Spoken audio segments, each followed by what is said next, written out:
She drops it blazing like a meteor strike. Tiny hands on the throttle, but she's ready to fight. Circuit screaming, neon lights ignite.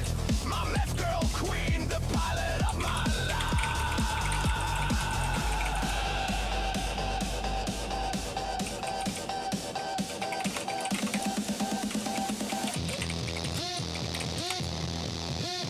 Red warning, warning, Gundam waifu incoming. Boom, boom, boom, little waifu blows the field. No forgiving, heavy mech combat. She's the spark to my core.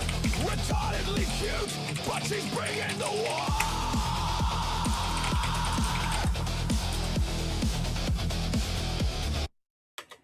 Plasma fire paints the night sky red, laughing through the chaos while the enemies bled. Target locked, overload, she grins with glee. Explosions all around, but she's looking at me.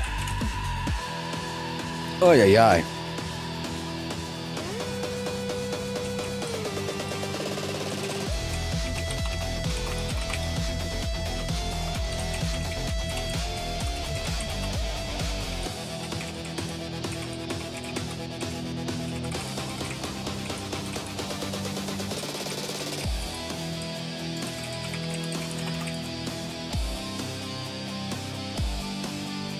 Red warning, warning, Gundam waifu incoming. Boom, boom, boom, little waifu blows the field. No forgiving, heavy mech combat. She's the pilot to my heart.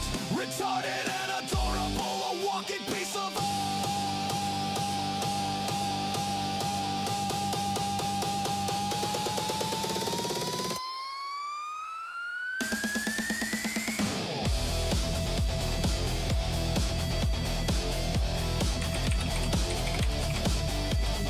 engine screaming, bullets streaming.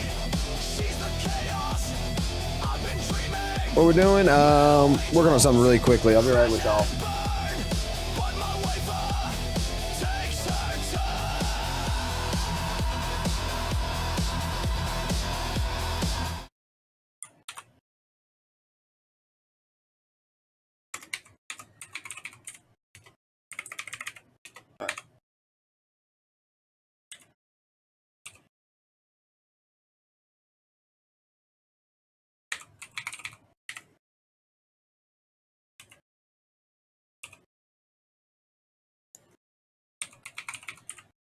Cool.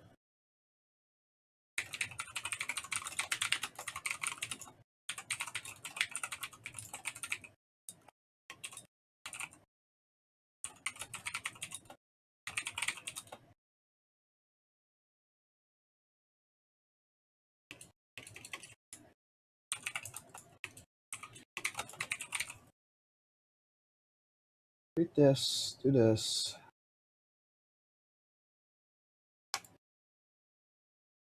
Let me see if this is going to work. Oh, God.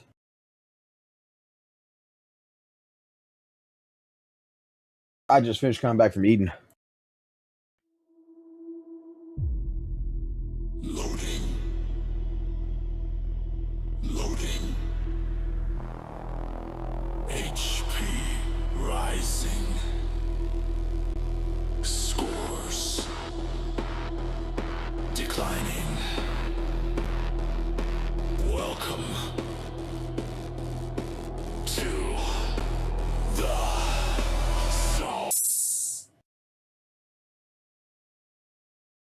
Fuck yes! I haven't had this happen in a long fucking time!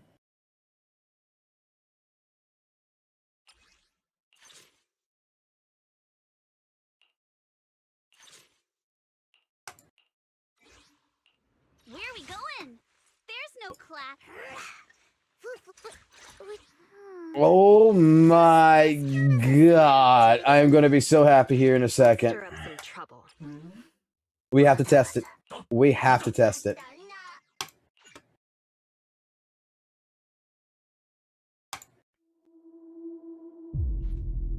Loading.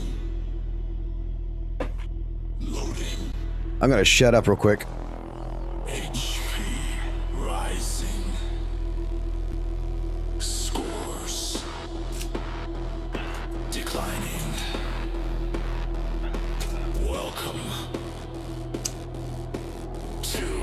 The beginning is perfect. The sacred path must not be profaned. Welcome to the Isolation zone.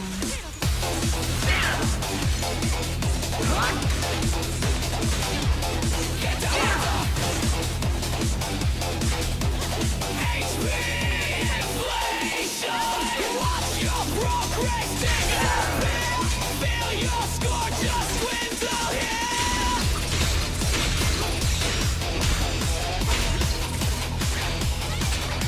The boss won't die, that bar won't break.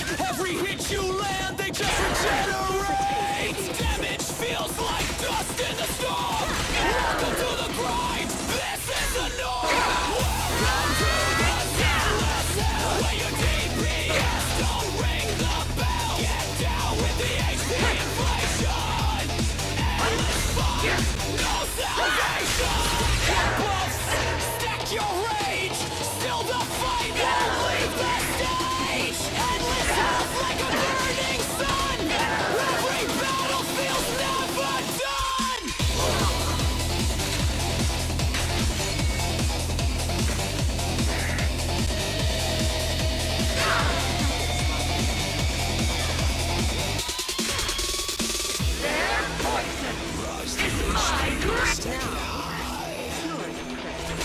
Say goodbye to the weak that die. This battlefield's a rigged equation. Trapped inside HP inflation.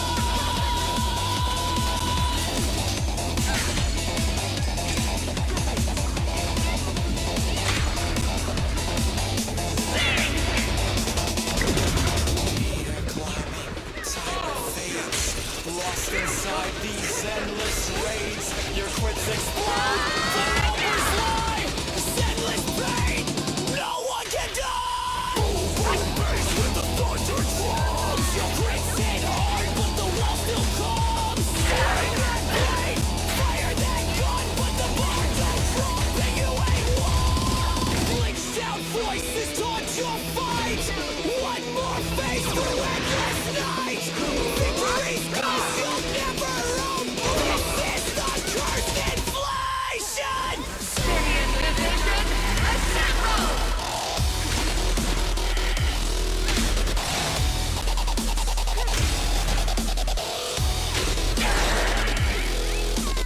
Welcome to the HP inflation. Watch your stamina, watch your throne.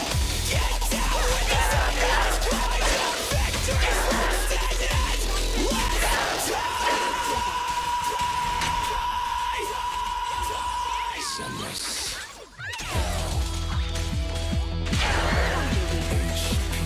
Swell. Progress. Fell. Welcome.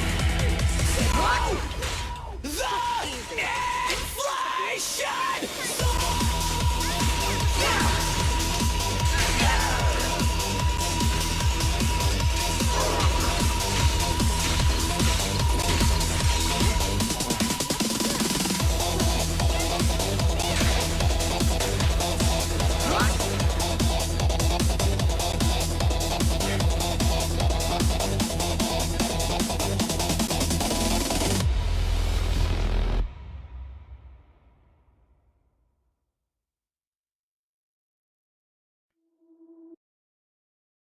That is a good song. That is first try. No fucking bullshit. Holy fuck.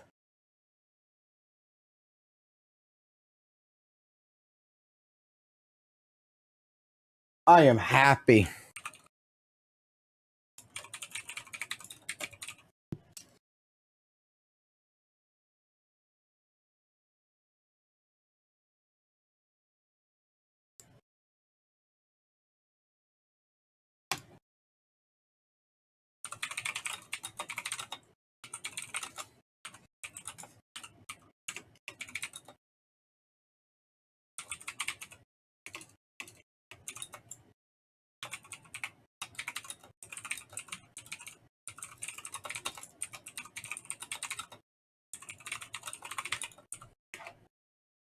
So I have nothing for you. that song fucking did good there. And remark that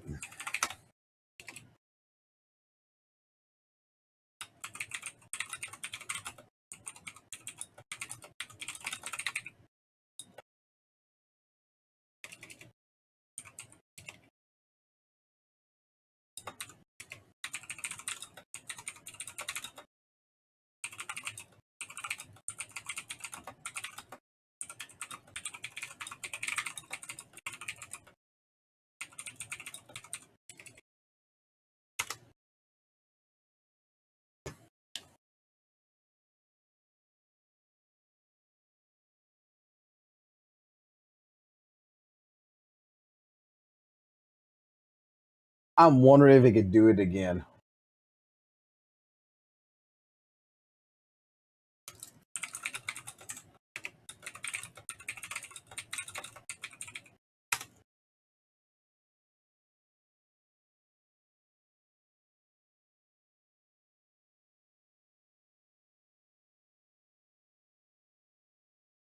Can it do it again? I hope it fucking can.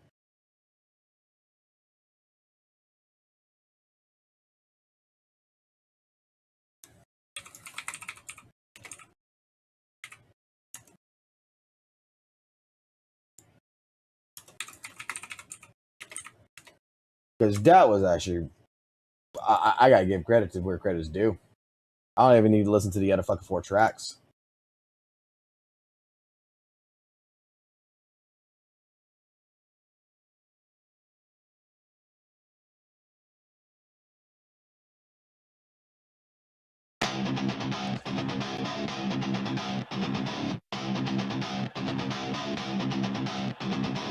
No mercy, no shortcuts, no handout. Only skill, only grind, only the strong survive.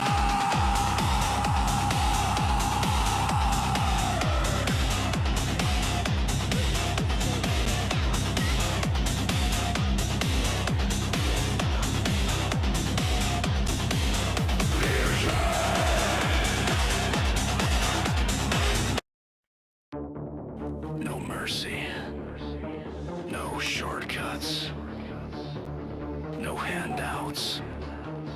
Only skill, only grind, only the strong survive.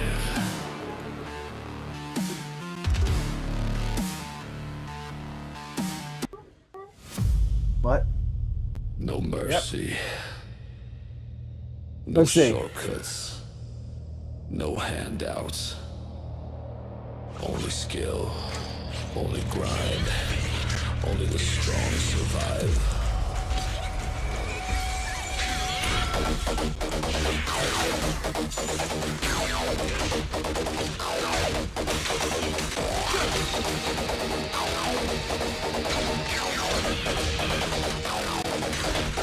Drop one!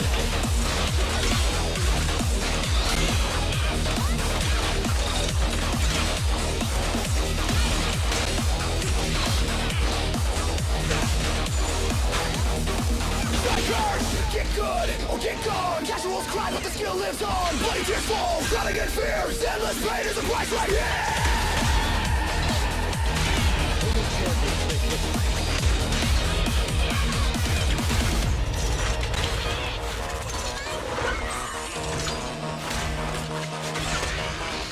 No easy mode, no pity prize.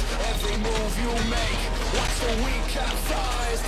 Learn the patterns, sharpen the blade. One mistake, and you're in the grave.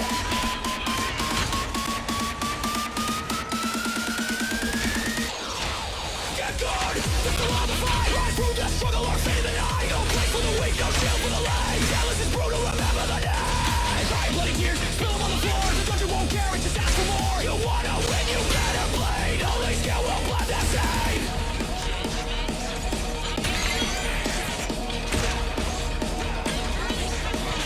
Push the combo, dodge the blow, miss one stepping, down you go. Cry for mercy, beg for aid. Still is no bandit skill that's bad.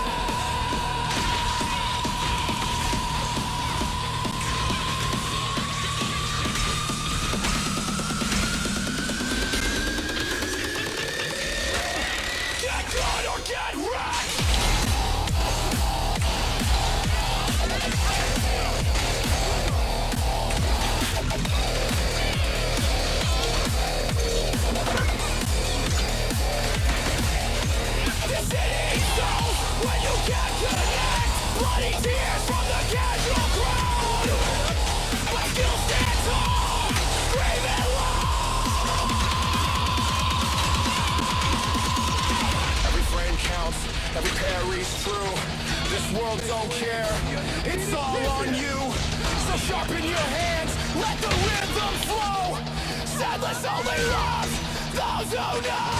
No checkpoints here, no easy save. Only sharpened minds make it through the grave. Casual cries echo through the night, but the skill burn bright in the endless fight.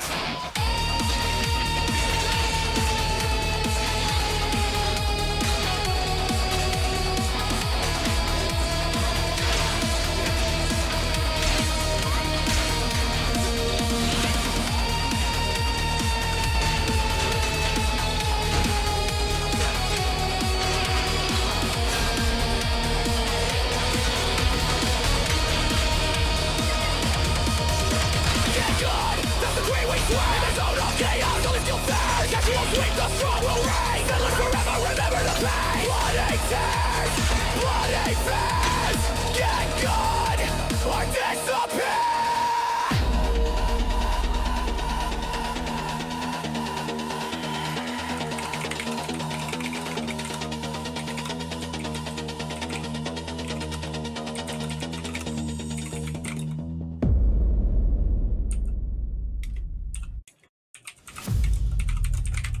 No mercy,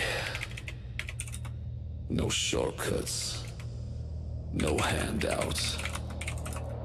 Only skill, only grind, only the strong survive.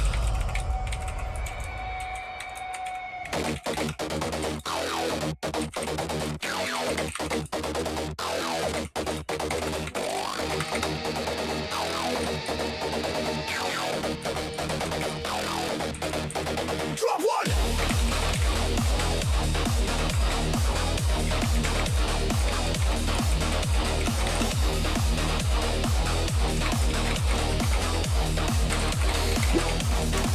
Strikers, get good or get gone. Casuals cry, but the skill lives on. Bloody tears fall, drowning in fear. Endless pain is the price right here.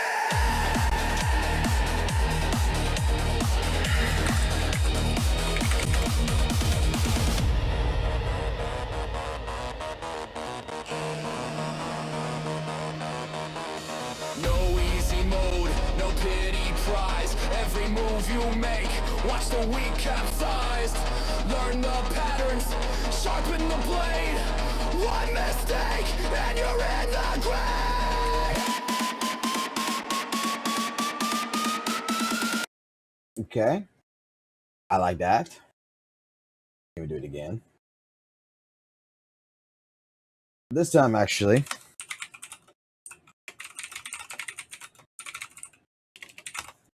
Let's try something different. A little bit fucking different. I like the style we're going with. Swipe it. Spend it. Pull it. Swipe it. Spend it. Pull it. Own it. It's the Honda bundle. You dirty bastard. Welcome to the pay to win zone.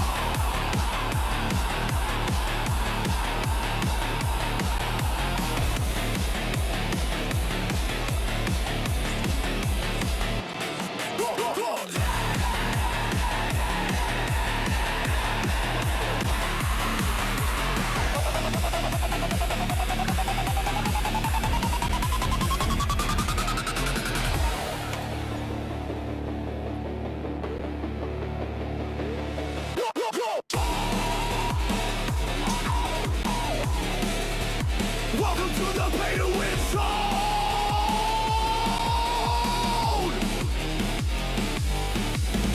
Pull out that card, make the grind your throne. Drop a bill, get the power unlocked. God mode flex, the freedom. No. Swipe it, spend it, pull it, own it. Honda bundle, you dirty bastard. Welcome to the pay to win zone.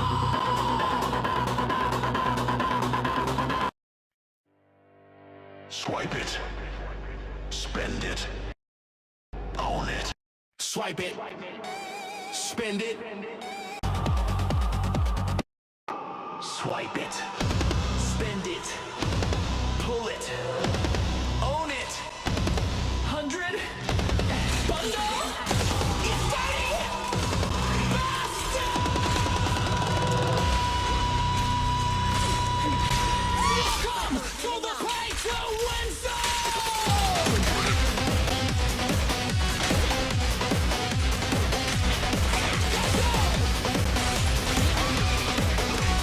Welcome to the pay to win zone.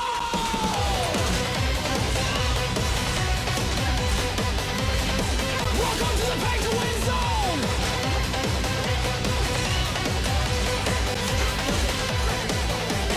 Pull out that card, make the grind your own. Drop a bill, get the power unlocked. God mode flex, the free to play mode. Bundle stacks, the whales all face, while the broke ones crawl like a dying beast. Cash is king, the servers sing. Bow to the card and the loaded praise. Pay to win, swipe your soul. $100 bundle makes you whole.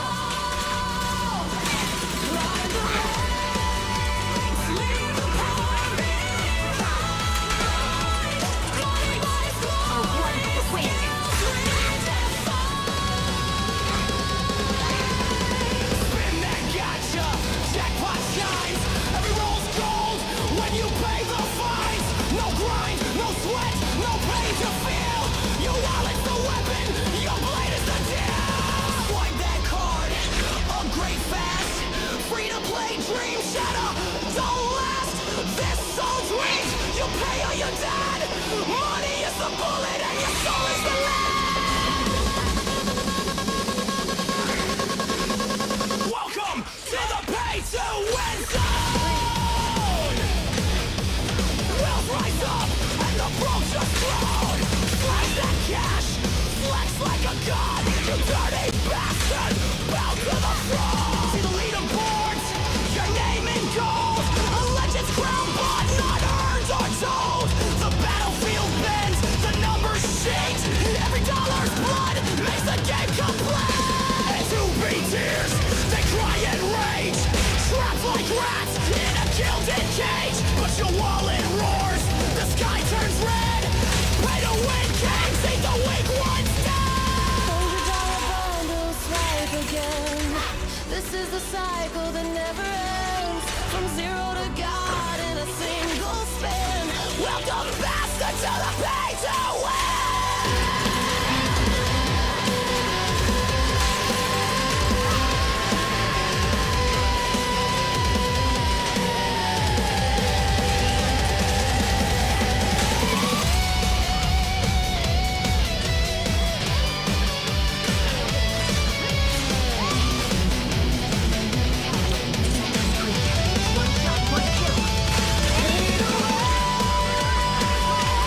Swipe your soul.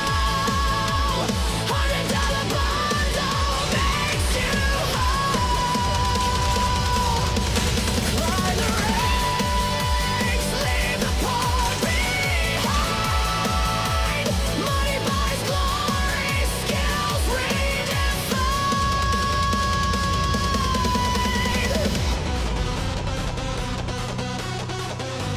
All right, we got the pay to win song now.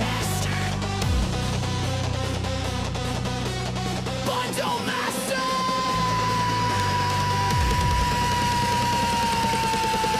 Welcome to the pay to win zone.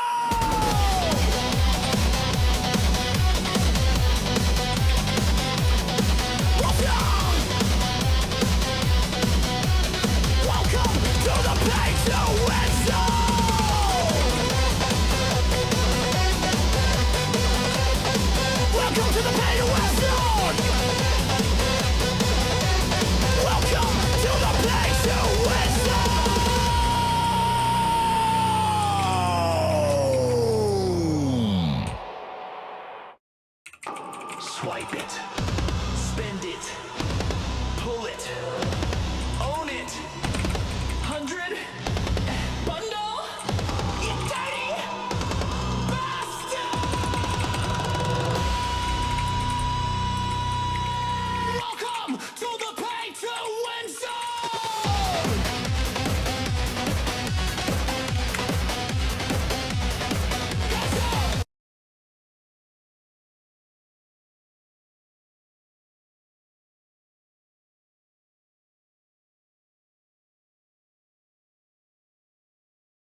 Are you enjoying yourself, buddy?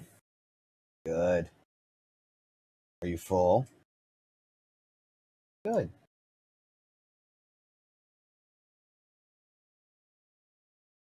Huh? I don't know. At the table. Games. All right.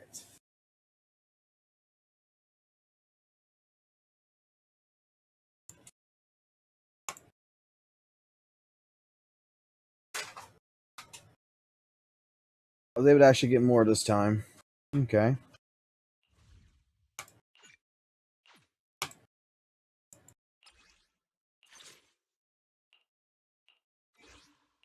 Where are we going?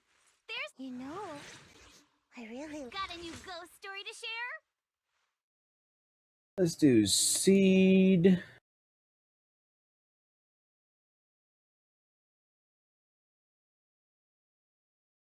I've got your back. Trigger. I've got you covered. Let's move. Sukashiro Yanagi, awaiting orders. Anomaly.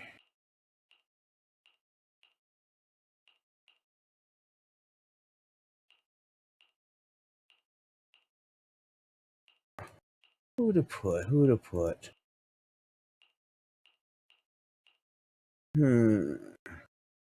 I'm at your disposal. I don't have anyone else really built for this, so I'll leave it with you. Does this count as a summer activity? Boom, boom, crash, yeah, the world's on fire. Bullets rain down, but you're my one desire. Sweet, dumb smile in the middle of the fight. See it my way for you, light up the night.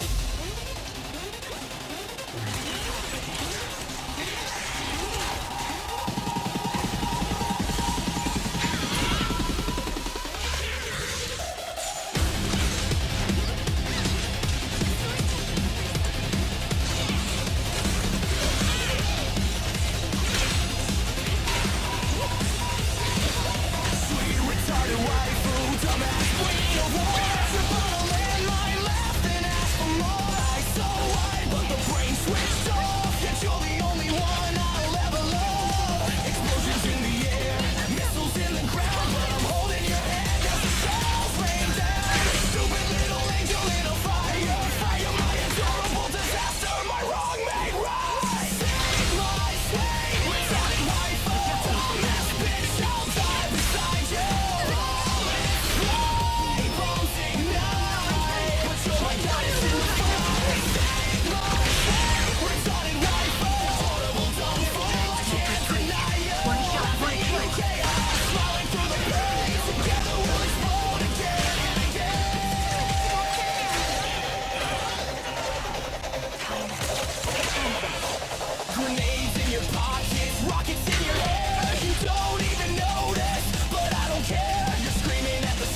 I'm actually liking his music right now.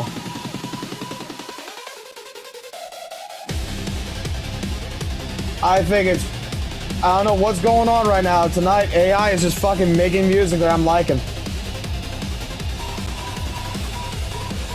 Sweet retarded waifu, dumbass queen of war. Trip on a landmine left and ask for more. Eyes so wide, but the brain switched off. Yet you're the only one I'll ever love. Explosions in the air, missiles in the ground, but I'm holding your hand as a shell.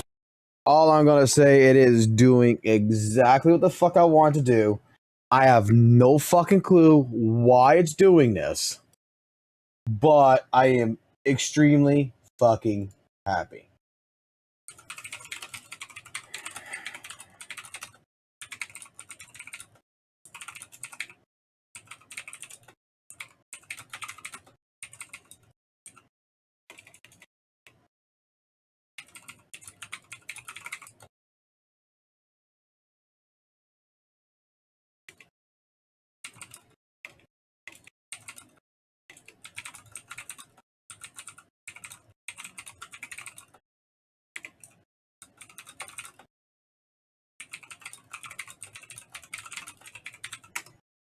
Okay, I need to make another fucking joke song.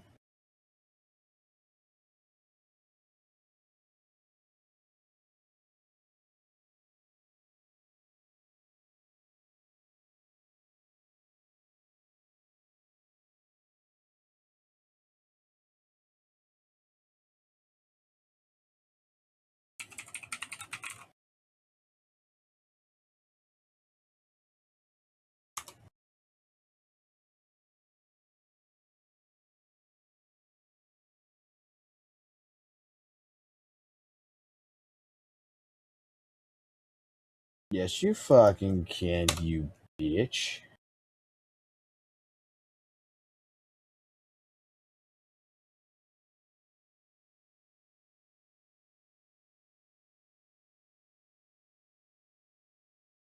Wait.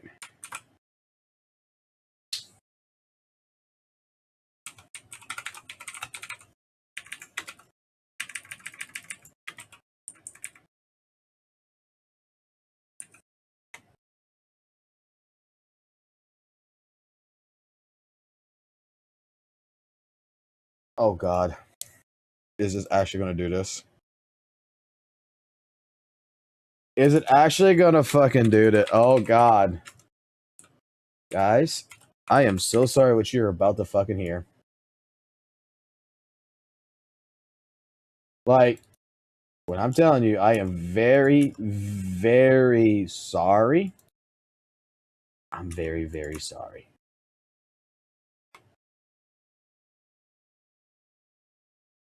You believe me, right?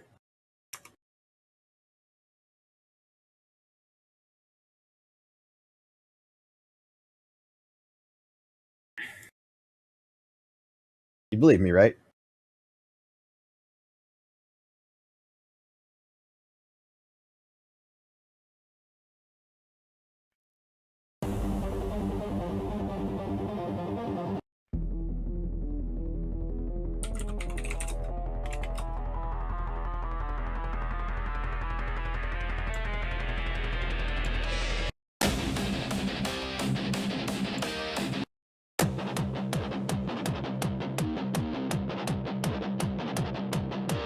Warning sirens, the lights go red, the defiler's coming. Better play dead, chains rattle.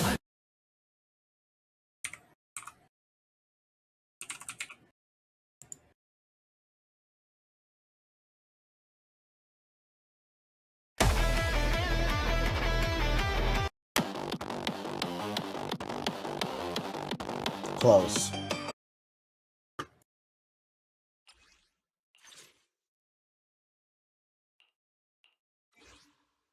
Where are we going?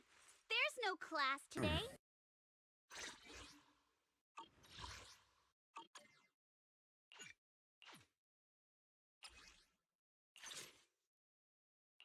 Again, I apologize for what you're all about to Got a hear. new ghost story to share? I'm gonna be honest with you, it was not supposed to. It really was not supposed to do this. It was not supposed to fucking do this at all. Do you want me to fight? or cook. Got a new book. Today's reading is Be a Hero.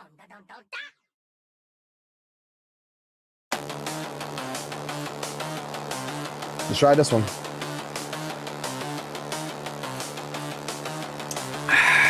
The lyrics are gonna be funny as fuck.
Darkness falls, her laughter rings. The defiler owns all broken kings.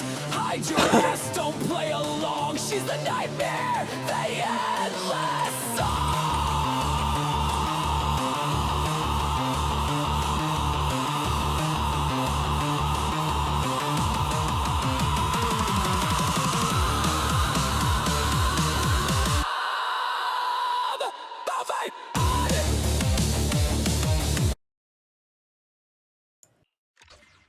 I did better with fucking Alice.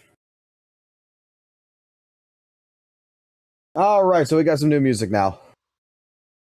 We got some new fucking tracks. Holy shit. I don't know what the fuck AI fucking decided to fucking do tonight. Because you guys know, I think if you watch me fucking go ahead and create music for fucking nighttime purposes, that typically these fucking songs are pretty fucking take fucking forever and shit to make. It kind of gets, you know, to a point where I get frustrated because it doesn't do what the fuck I want it to do. Holy shit. I think I found a genre that fucking just fucking does what the fuck I want it to do. And it's fucking rave. So, we got some new music.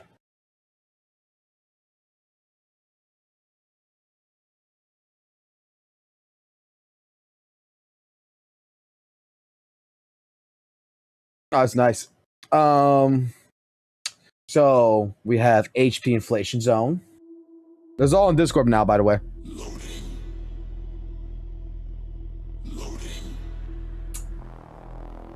HP rising. I like this one. Scores declining. Welcome to the zone. Welcome to the HP Inflation Zone.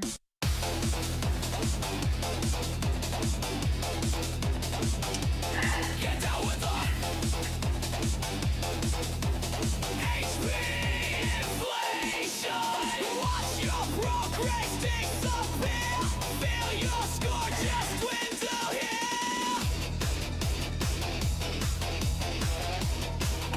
I'm gonna see how y'all think about it. The boss won't die, that bar won't break. Every hit you land, they just regenerate. Damage feels like dust in the storm.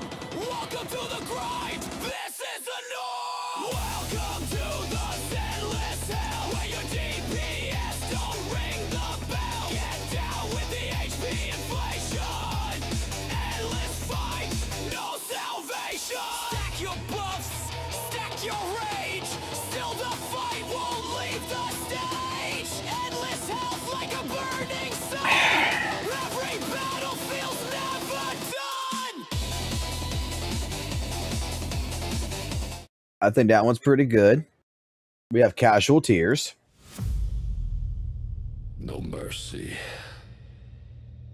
No shortcuts. No handouts.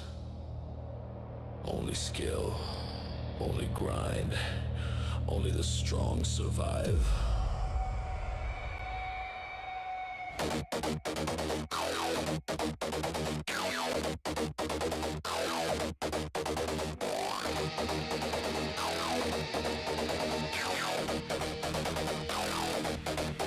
Drop one!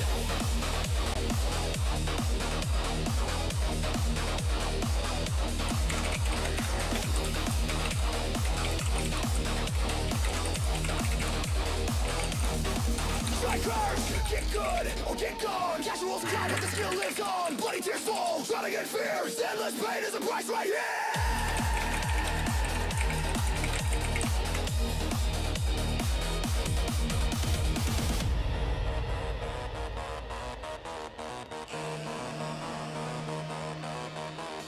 No easy mode, no pity prize. Every move you make, watch the weak capsize. Learn the patterns, sharpen the blade. One mistake, and you're in the grave.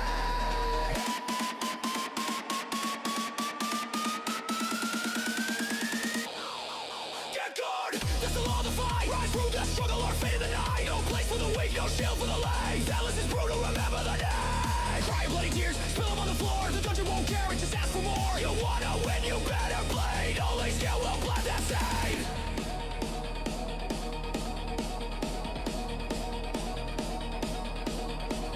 Push the combo, dodge the blow, miss one step in, down you go. Cry for mercy, beg for aid. Zealous don't bend that skill, that's bad.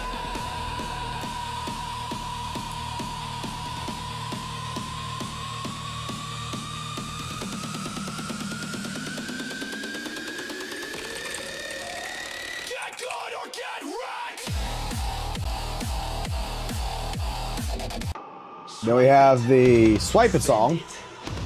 Pull it. Own it. 100. Bundle. You dirty bastard. Welcome to the pay to win zone.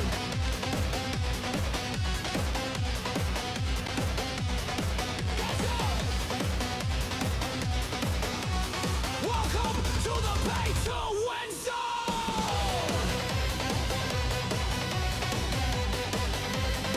Welcome to the pay to win zone.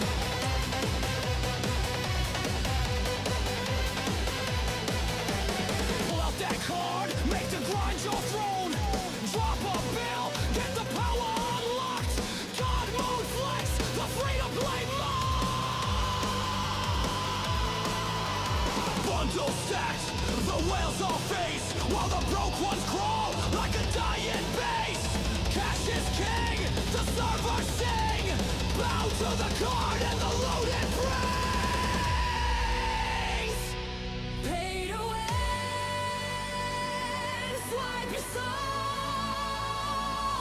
$100 bundle makes you whole. We got this one.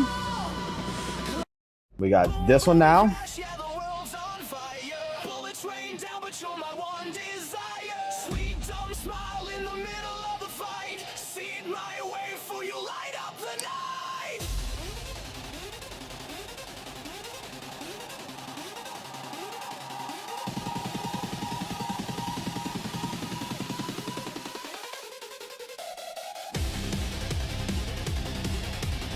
I love the lyrics on this one, to be honest.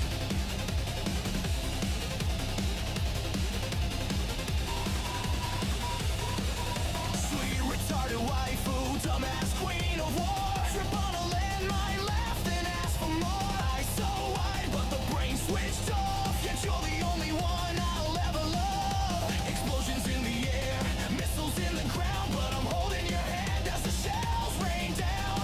Stupid little angel in a fire, fire my adorable disaster. My wrong made right. Save my slave, retarded waifu. Dumbass bitch, I'll die beside you. Bullets fly, bombs ignite, but you're my goddess in the fight. Save Then we have Defiler. chains rattle, shadows creep. Once she's inside, there's no relief. Hide your ass, yeah, don't look back. She's loading up for a midnight attack. Cancer tits bounce with a devilish grin. The nightmare starts when the packing began. No escape, no place to hide. She's got a strap on vengeance, you can't survive.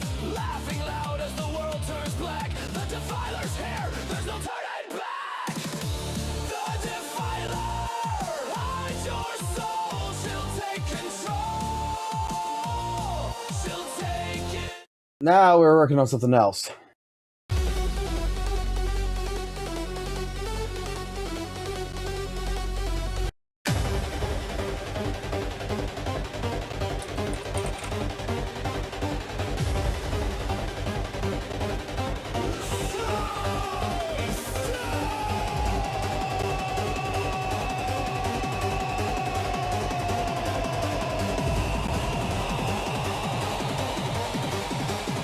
Now begin, fight! Nope.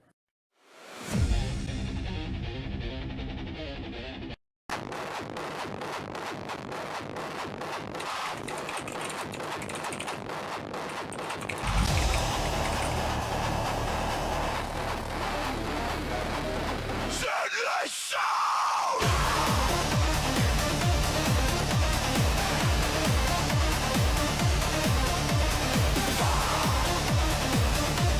Not quite. That's not what I'm looking for. Alright, this is when AI is going to start getting pissy, isn't it?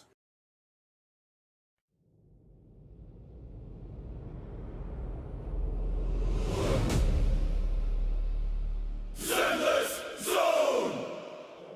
Battle begins! Fight!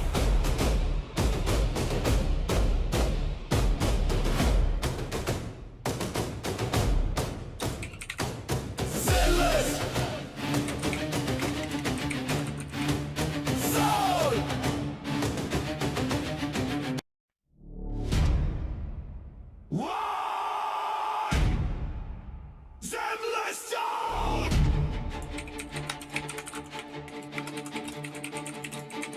battle begins.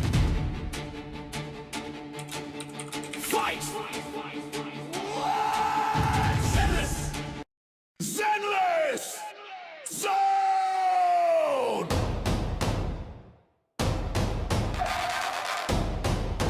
Fight! Fight! Fight! Zenless! Zone!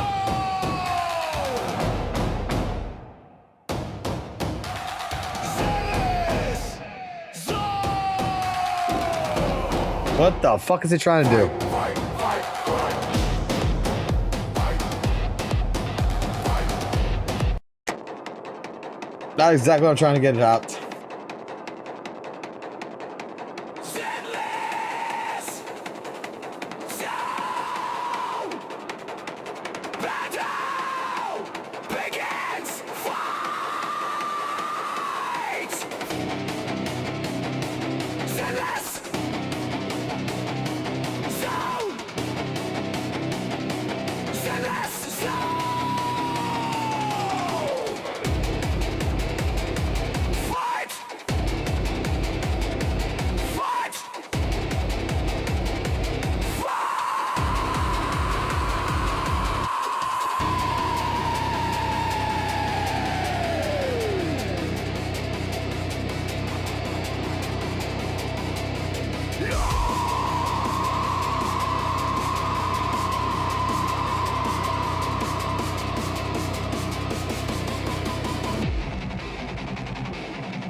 That's way too long. That's too long.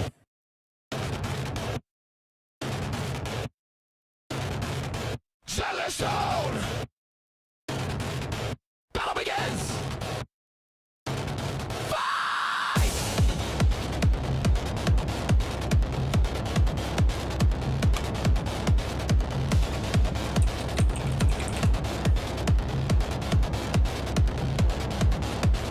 Zenless Zone!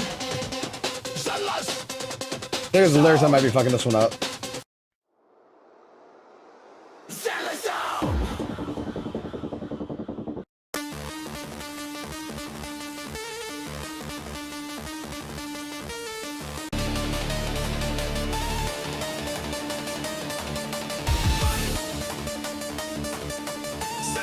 Zenless Zone!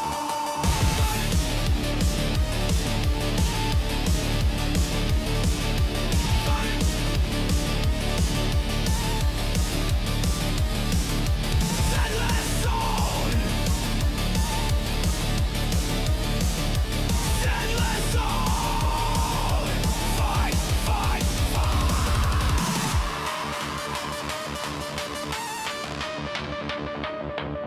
Nickel! Spin the reel! Electric steel! Believe! Bang! Bang! Let it fly! Nikamata! Claws in the sky! Miyabi! Blade so clean! So kaku! Dance machine! Rita! Techno queen! Kalena!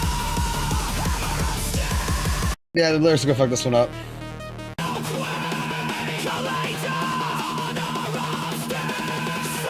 I'm not even gonna. I'm not even gonna bother. I got fucking enough fucking tracks now. I fucking am happy. I don't care. This one just died. This one just fucking died.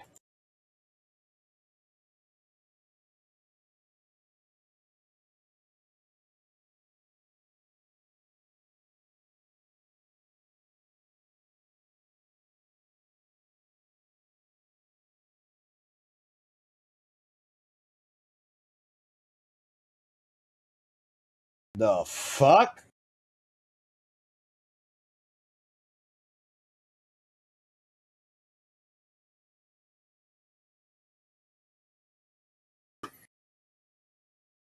Captain Cabinets has spent hours writing about why I feel disillusioned with Weather and Waves in-game, but it's turned into a nuanced critique about my gripes with the combat system.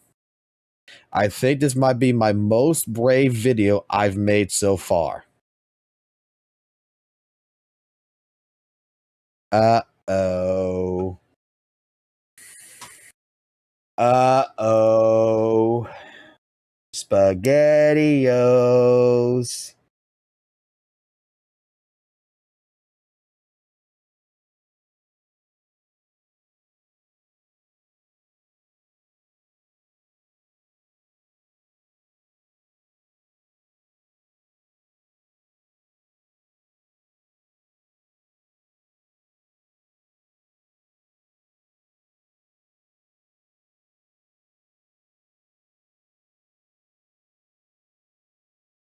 Uh-oh.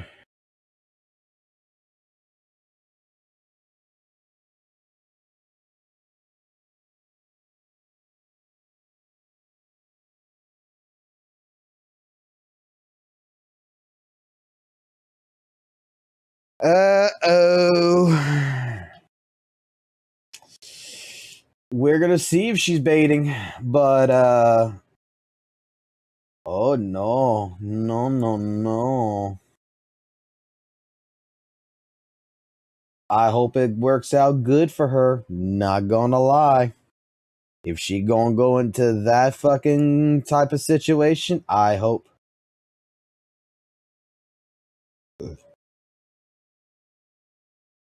Oh god.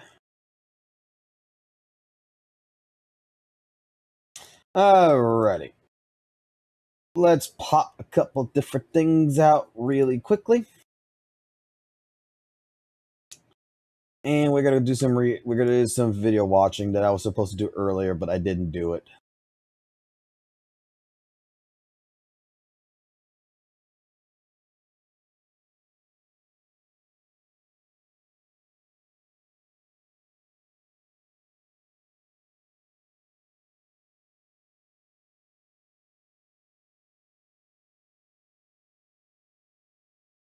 Oh no.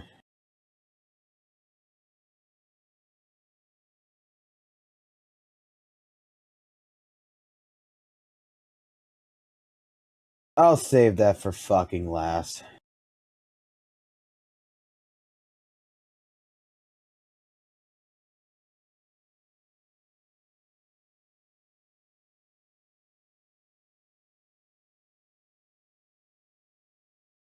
Hold on, guys. I'm loading up the fucking videos. You see, you guys in the fucking drama channel, I'm gonna fucking tell y'all something. Y'all fucking put up some fucking goddamn fucking controversial fucking videos, right? You guys motherfucking put some fucking controversial videos up here. And you don't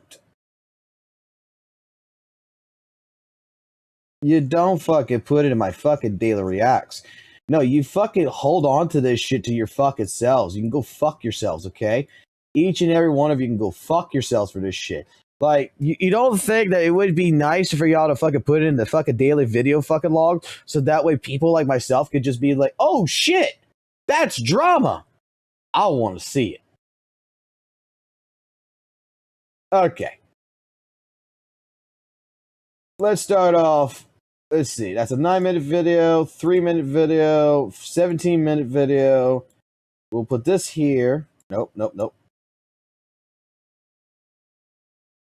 Put that there. That's the longest. Second longest thing. We'll pop this here. Okay. We start with the short videos all the way to the longest videos. Yeah, I'm going to go into the fucking chat real quick. I'm going to fucking tell you. All right? Hey, you fuckers in the drama zone. Yeah, each and every one of you. I got you on the fucking stream right now. Start putting the fucking shit that you fucking post in here in the goddamn fucking daily react fucking shit here, okay? Great job. Don't make me go fucking searching for this shit. I appreciate it. You put some cool shit up there. Let's share it. Assholes. Still love y'all. All right, so the downvote of Zenless Zone Zero community. Not really. I would say I'm too lazy to do it. Let's take a look at this one. Hey there, Tunes. Coach Z, can you fucking... Hey there, proxies. Coach King over here. And why is my voice pitched up? Well, you horny motherfuckers did it to yourselves. Yes, I'm talking about the state of our community, and ultimately, how this community that I once loved and held in very high regard has basically took a nosedive into shit shinla. So buckle up, because we're gonna talk about it. Issue number 1 is complainers. You guys do not shut the fuck up. I don't know where this came from, because prior to 2.0, this was not an issue. I was not hearing a lot of complaints when Polker was an A rank. Seth had a lot of story relevance. No complaints there. But the second this Shadow the knockoff gets announced to be an A, we all cry, we all flail our arms around. Oh, shoot, Eric! Yeah, jackass, look at his fucking shirt. It says A on it. Look at his fit. He has no accessory. What is wrong with you? Is your brain incompetent? Do you have fucking learning disabilities? Because there's just no way in hell you thought that there was 0 chance that this guy was going to be an A rank. Don't get me started on this whole male-female ratio thing that's going on. I'll be honest with you. If you thought that Zenless Zone Zero, a game very heavily marketed toward heterosexual men, was going to fulfill your fantasy of constantly bringing in a bunch of brawly, sweaty men into their game, you are absolutely delusional. Like, you actually have to have screws missing. There's just no way in hell you saw the advertising for this game, saw the drip marketing, saw the consistency within the characters that they've been releasing, and thought, why is there not more men? What the fuck? And the next issue is one I've seen very prevalent on TikTok and Twitter, and it's virtue signaling. And oh my god, do we have a major issue with virtue signaling when content is in a drought. I understand. It might be hard for you, daily accounts especially, to hold back trying to let go of your opinion and having people finally listen to you for once, because ultimately at the end of the day, the people following you are just following you because you post one character and it feeds their algorithm that character so they can get it more on their feed. So I know it must be hard for you to hold back this want in your body to finally express yourself freely on the internet and have a lot of people give you feedback, but when the feedback isn't what you want it to be, you guys always crash out and start doing all this irrational stuff. I think it's time for us all to take a step back and stop virtue signaling online. We need to get back on a pace where, one, we're posting genuine content and sharing genuine content and expressing our love for the game, keeping a good positive atmosphere. But when we're just using our network to push rhetoric and political stances, then we're starting to get off track. And I really do think that is an issue. A major one with this community. Another one that is a little bit less prevalent but still an issue in my opinion is character policing, and let me tell you, I've seen some pretty crazy examples of this. Like one time I was scrolling and I saw someone who had like a Lycon related account, and he was getting called a zoophile. Are we serious? This guy, Lycon, is taller than me, and I'm like 6'3". He looks probably about just as much a man, if not more than I do, and you're gonna sit here and call people zoophiles for liking him? Are we dumb? Like, let's be honest guys, I love you all, but we really need to get it together. As a community, let's start doing better. Let's stop like this drama cycle that we're getting into. If not, we're probably just gonna end up like Genshin. I'll be honest, we're gonna end up just like Genshin. We're gonna end up just complaining about fucking every patch, finding something problematic in every patch, crying about every patch. It's boring. There's no way you guys actually like this.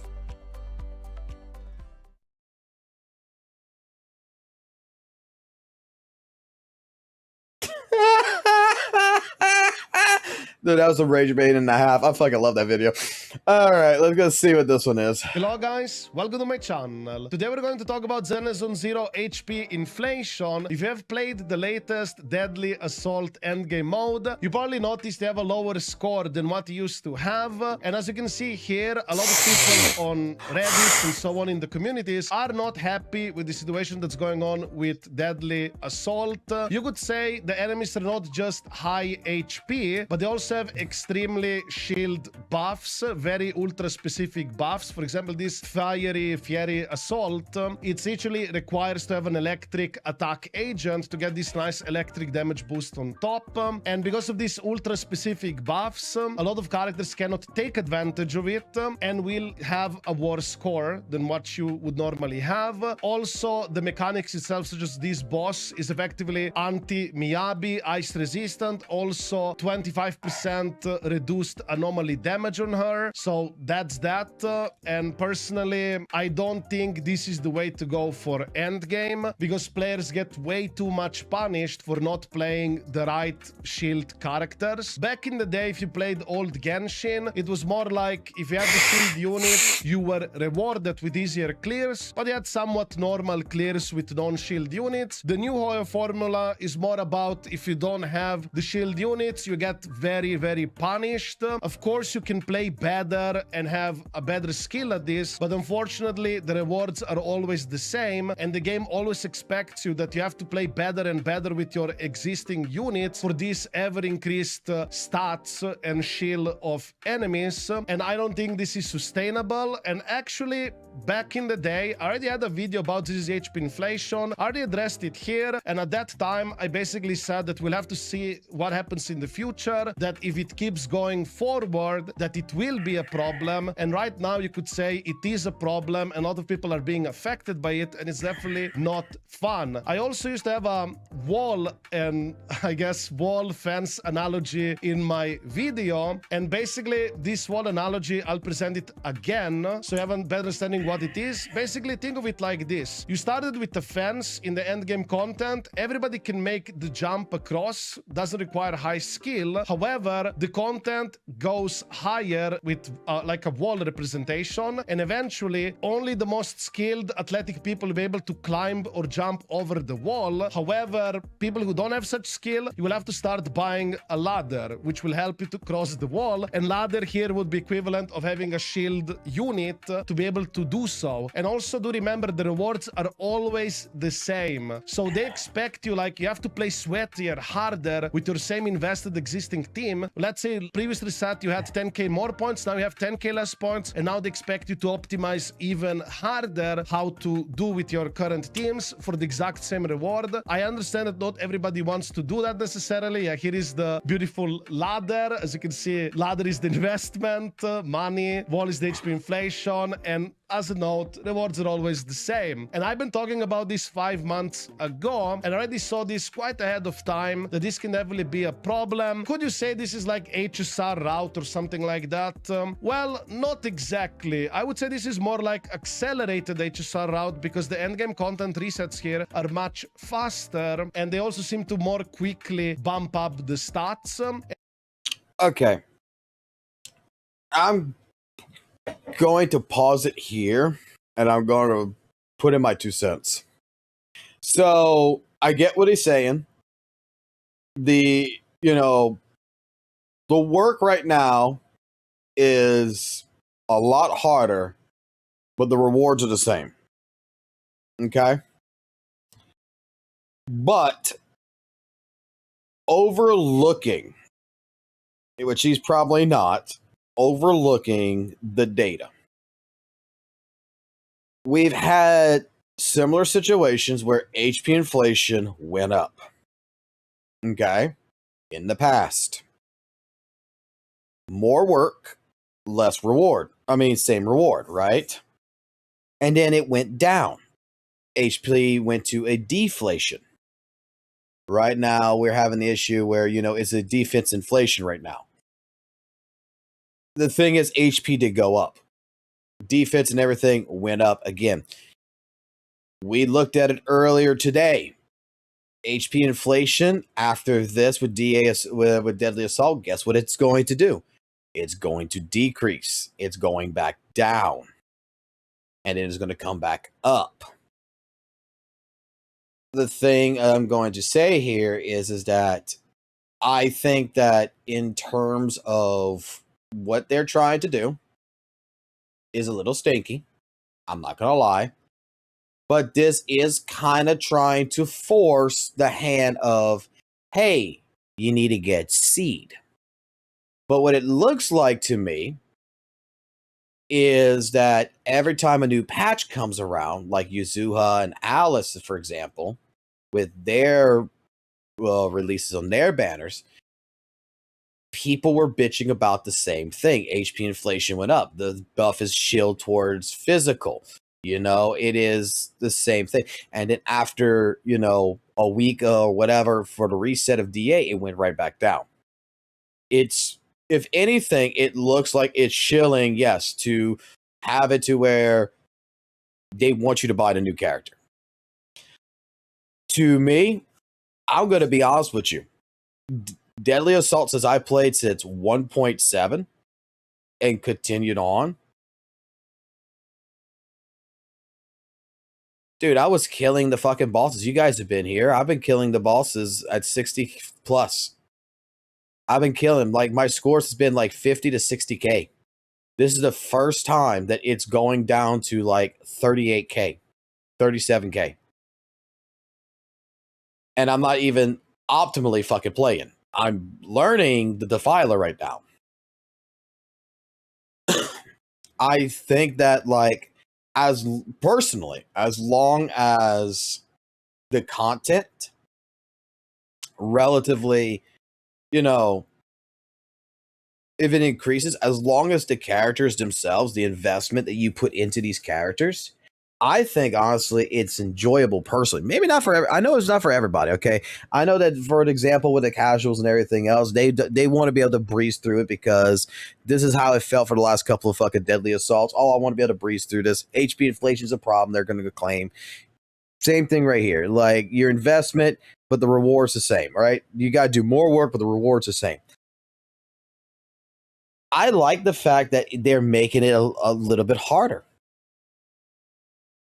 I don't think it's that extreme. I don't think it is an extreme case of inflation or anything. I like it. It like now I feel like, you know what, I have a reason. This is gonna sound dumb probably, but now I feel like I have a reason to go work on my builds. Like I was saying this earlier when I was eating out with the wife and everything, and I was looking at this shit while at the table, that I'm going to end up having to go back through my builds of all my characters, and I'm the builds with the substats that I've been like, I don't give a fuck about this. I don't give a fuck about that.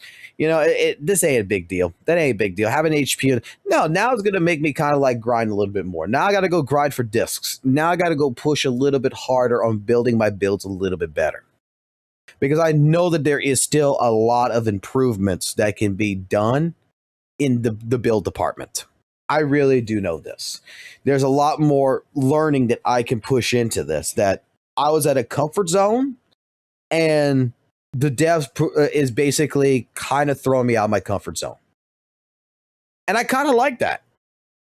It's like going ahead and playing like Elden Ring, right? I'll say it like this. It's like playing fucking Elden Ring.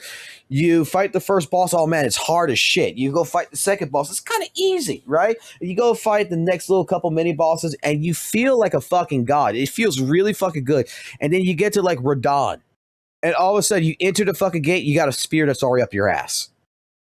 And now you're at a fucking wall. You're at a brick fucking wall, and you got to overcome it. No matter how much you fucking level up, no matter how much you go back and go grind and everything else, you have to fucking defeat Radon, and it ain't going to help you none. And once you get past it, you're going to go through some more. You're going to go through some more bosses. You're going to go through some more fucking content, where it's relatively easy until you get to the next one. That's going to be the next brick wall, like the fucking Godskin Apostles. And then you're going to be fucking bitching when you got to take on two bosses at once. And the game never really technically prepared you for that. All I'm going to say is that all this happened in this, and I don't even think it's really an HP inflation issue. I think that the Defiler is a mechanic issue. Because if you fuck up on the mechanics, you fuck up. You got to reset 30 fucking times. All it did is just took you out of your comfort zone. But once you learn it, once you start learning what you got to do with the Defiler, once you start learning the different tricks and everything else associated with it, relatively speaking, it's enjoyable. That's if you want to fucking learn. That's if you want to actually sit there, practice, and learn to match up and get it down path. I like this. I personally like this. Like I said, yes, we're at a brick wall. Yes, we no longer able to jump over the fence, like his analogy. Now we got to actually use a fucking ladder to climb the brick wall. We got to put a little bit more fucking effort in, and the reward is still the same. But isn't that the point of a fucking video game? Like, at the end of the day, isn't that the point of a video game, is to sit there, to learn, to play, to enjoy one's, self? I'm just saying. And for many months, people didn't have as many problems in endgame content simply because you had Miyabi, because a lot of people had Miyabi, and you were able to steamroll or brute force quite through a lot of content. But now they're releasing enemies that literally make Miyabi worse. You feel the brunt of it, especially anomaly heavy accounts. And now you might be thinking, but isn't just anomaly players complaining that the end game is harder because it's no longer anomaly shield? Well, in 2.3 specifically, we will have rapture shield instead. There's not only gonna be more higher inflated HP, but also increased defense of enemies and all that stuff. We'll go over that in a moment, but first I want to show you the existing deadly assault information we have regarding HP inflation up to including 2.1 patch. You can see the chart, it's only getting higher and it's not really like stopping, and the more HP they have, the lower scores you will also have. And also if you don't have the shield buffs, it's much more difficult to be able to do it. And as they keep releasing bosses like this one, she does also kind of waste quite a lot of your time. It is true that you do get... I've kind of figured out what the problem is. I saw it. I think I know what the major fucking problem is now that I'm thinking about it. 2 did not come together until now. I know why the casuals are bitching. I really fucking do think I know why. Would you guys like to hear why I think the casuals are bitching about this? Like, why the fucking quote-unquote terrorists, the people who, you know, don't play this every day to fucking get sweaty and shit, you want to know why they're bitching? You want to know what my theory is?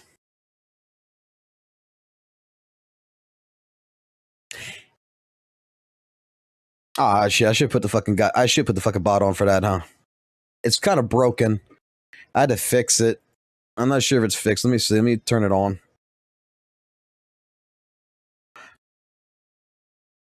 Y'all ready for this one? I think I know what the fucking problem is. Hold on. Let's see if the bot's gonna kick on. Alright, it's loading. It wants to update, that's why. Cancel. Okay. You can try your commands now.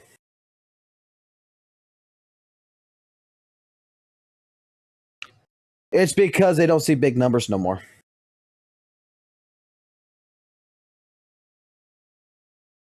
Like, legitimately. It has nothing to fucking do with anything else but numbers. Because they see, hear me out.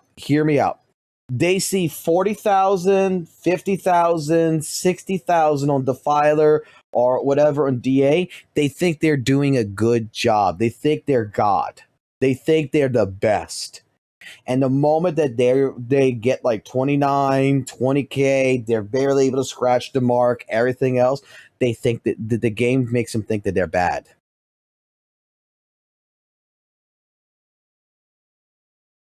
Even though 20K is the only requirement. Now, all of a sudden, their pride is broken.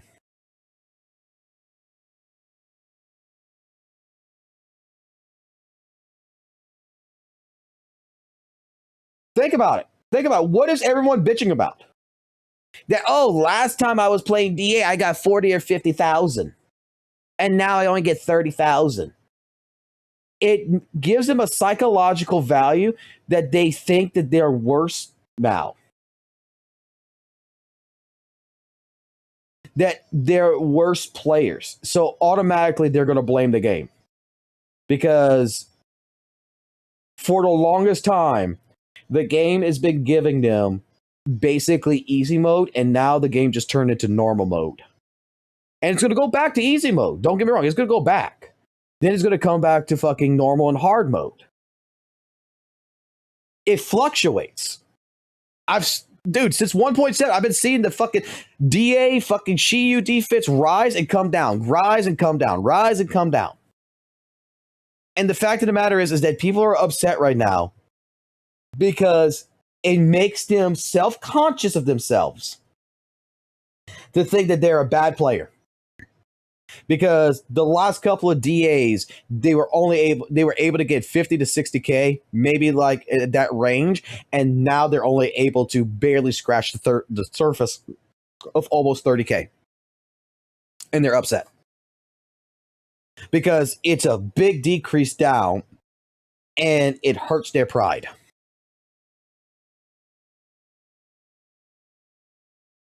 Remember when St. Tonis made the argument about Miyabi doing a sub 2 minutes and how bad it was with HP inflation and everything else, blah, blah, blah, all this other good shit. And it's like, dude, you have a whole another fucking argument right here. And that entire argument is that Miyabi was able to get through it with you not playing optimally. Basically, you playing like shit. Right? You have a fucking decked out fucking Miyabi. You fucking still got an S rank on the fucking entire Shiyu defense. You did a great fucking job. Instead of bitching about the HP inflation, you should be bitching about the fact that all the elitists that kept telling you don't know how to fucking play ZZZ, that you're a piece of shit and everything else. You should be counteracting them and saying, look, against an ice resistant enemy, I still was able to fucking clear with an S rank on this fucking shit. Go fuck yourself. That's what he should have done. But because it's a sub 2 minutes, automatically it makes you it made him think that Miyabi's now bad. To a lot of different people, it makes you think Miyabi's a bad character now, that HP inflation is the issue. Get what my point is? It's just a fucking delusion that is there, and that when it's popped and it says, okay, we're going to kind of change the buffs. They're not going to be that great. We're going to make it a little bit more difficult, even though you're still able to clear it out. You're still able to get 9 stars or even, 6 stars, if that, right? Let's just say you're able to get the bare minimum 6 stars. You got all your polychroms. You still did a great fucking job. Right there, you should be looking at your builds. You should be looking at things because you should be able to still get fucking 9 stars if you want to. You got a good long time to do it in. Take a look at your builds. Maybe with the new disk drives and everything else, you can change some things up. You can make it a little bit better because, in fact, another thing that I see this with Weathered Waves with casuals and everything else, and I see the same thing that's going to end up. I see the same thing a little bit here with ZZZ, is that I don't think that the casual players looks at fixing their builds. Like, if they got a build, let me put it like this. Let me get to ZZZ, right? Let me go back.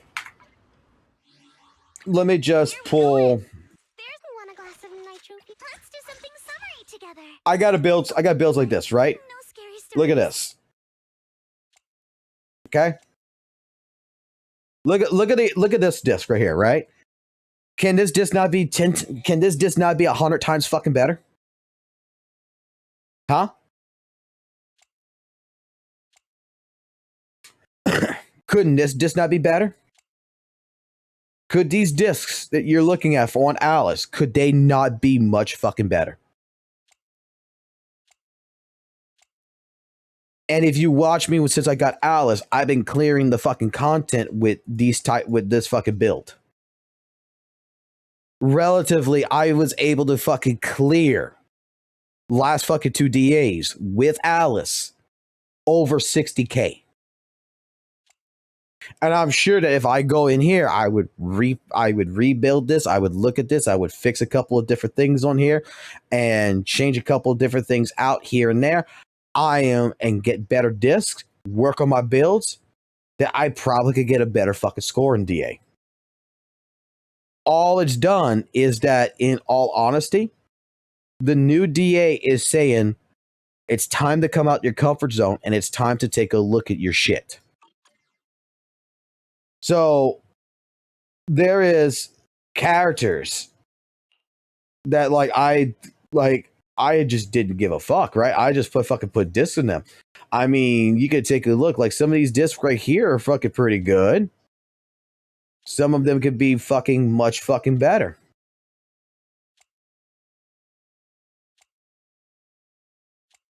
Like, she needs HP. You see HP on the, like, I got HP here, but you see HP in here? No. You see HP right here? Yeah, you got 2 right here. I got a 3% here. I'm in a comfort zone. It's an M6, even either way, I don't care. But I'm in a comfort zone. That's the thing that I'm going to say is all the game is basically done. HP inflation's there, but I'm pretty sure that there is a lot of fucking casuals that don't have any good fucking builds. That they've been just working the same build for a certain time period, and walla bing, walla boom. She does also kind of waste quite a lot of your time. It is true that you do get performance points for doing her mechanics. However, it goes up to 5,000 points and you still have to have at least 15,000 damage score. And it's not necessarily as easy to do. I know there are some sweaty players out there that were able to do it with only A ranks or something like that. But that is not the norm. For most normal people, including me, my scores, which used to be higher, just kind of tanked down. I believe last reset, I had like 10k plus points pretty much on all of these fights, but all now dropped. And yes, I'm aware I can improve my gameplay more to improve the score somewhat, but it's still very noticeable and not fun. This is not fun that you're being punished to this extent of not having the right units. Also, I would like to show you the shield defense HP inflation. This has also been happening. This is the cumulative total HP on both sides together. Here you also have two separate sides if you want to see it in more detail. Like, feel free to pause the screen if you want to read it in more detail. But effectively, the bumps are there. Of course, the HP is being lowered here. However, do note that in 2.3, because this only goes up to 2.1, unfortunately, we don't have information for 2.2 or 2.3. I believe it's only went higher up. And also, the defense is being increased on enemies in 2.3. And now let's finally talk about this defense build up increase. So effectively in 2.3 there will be new bosses that are ice resistant and also unfreezable. So this is ultra anti Miyabi, so you're gonna have a pretty much, you don't use Miyabi against these type of bosses. Then you also have max normally build up increase. Do know that some of these numbers already changed and I'll show you the updated stuff, but effectively these enemies have supposedly 30% more HP than 2.2 stuff. So if you're already struggling with 2.2 stuff or having a harder time in 2.2, these enemies are only gonna have up to around 30% HP increase. So that's definitely not fun.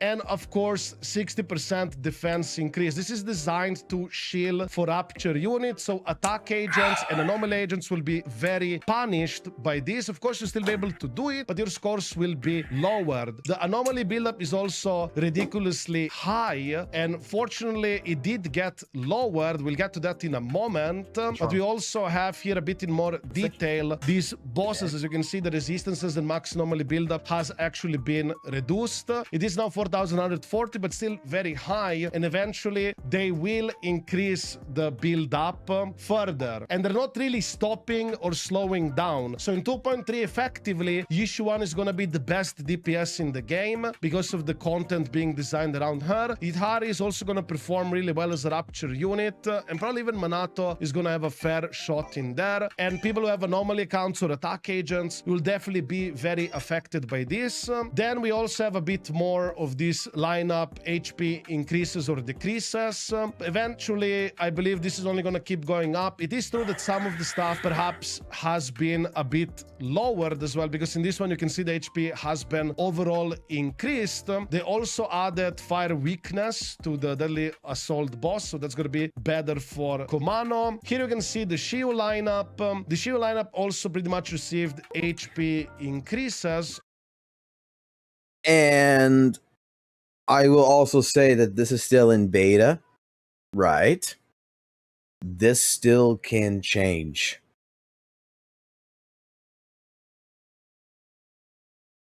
Like, this is not locked in. Overall, however, there was a subsequent update that kinda did walk back a bit and reduce the HP of certain deadly assault enemies and shield defense enemies. However, it's still pretty damn high and it's not looking good. They also removed Pompey and just gave you a priest with more inflated HP than... Here's another question. Normally with all these updates, I've been seeing that there's new discs that come evolved. Maybe there's going to be new discs that, you know, just like what we had here, that could be utilized on other characters to make them better. That's going to help with the HP inflation as well. Pompey, at this point, I would say that we're pretty much cooked, and I don't think Hoyo is gonna be changing their formula at all. I believe they will just keep going with more HP inflation and more super ultra shilling content. It is what it is, and I believe this is also designed to induce people to get mindscapes or weapons to make their characters, existing characters, stronger, to be able to still able to, let's say, clear the content in a comfortable manner. So yeah, overall, I think the game is definitely not going in a good direction, and I don't think this is gonna change at all. Perhaps they're doing this for this game because of upcoming competitors, and they just wanna squeeze existing player base that still plays the game. But nevertheless, I just wanted to talk about this, and do let me know in the comments what do you think about this HP inflation and ever increasing difficulty, and also extremely highly shield content in ZZZ. So yeah, this is pretty much for this video, guys. I wish you a wonderful day and see you in the next video. Ciao. I mean, it is what it is. Like I'm going to say, is that I think that, again, it's not, to some people, it's a problem. But I think it's just that the problem is that it's pulling people out of a comfort zone. And they don't like it. They don't like being shoved out of a comfort zone. That's it. Nothing else. And we have to see. We have to see what the future goes, because I looked at other fucking DA records from now to 2.3, and it goes down and it comes back up at 2.3. And then I haven't seen anything else because there's only a few DAs right now in 2.3 that's still in beta, but it's going to go back down. And I'm sure even with 2.3, it's going to go up and it's going to come back down. I don't think it's really that big of an issue right now. I really don't. I'm going to say it like this. I think players can find a fucking way. I think that maybe when you having an issue and you're not, clearing 40K and you're just scraping by 30K numbers and you think it's not fun, maybe you need to take a look at your build. Maybe you need to take a look at your characters. Maybe there's something else that you've been so comfortable with them on. Maybe it's time to give them a little bit of a boost. Maybe you can see what you can do with them. Maybe it's time to look at, playing a little bit more optimally. Be a little bit more sweaty. Maybe learning more in the game. Different things that can help generate a better game. Just going to say. But again, I think the biggest issue that I see when it comes into ZZZ is that, especially with casual players, is that you've been in a comfort zone and you don't like the fact that that comfort zone is being knocked on, and you were liking the big numbers. And now that the big numbers are dropping because, HP inflation, because the buffs aren't there right now. We have no idea what the buffs are going to be in the next couple of parts. They might change. They might be better. Right now, the buffs right here, I'm not going to lie, the buffs right here for the characters right now is kind of shitty compared to what it was the last couple of days. It's more saying, you need fucking 2 attackers in an electric team. It's optimized for fucking goddamn seed. And it's just like fucking, let me put it like this, it's also like fucking Weather and Waves with the middle fucking tower. The middle tower, how many WUWA CCs have been bitching about this? And say that it sucks that the middle tower is shilling, quote unquote, or whatever wording they use, that it's favoriting the fucking on-release banner character. Like, it's one of the biggest fucking complaints that I've heard of from fucking people like St. Tonas and Ethan, is that the middle tower is going through the same kind of issue.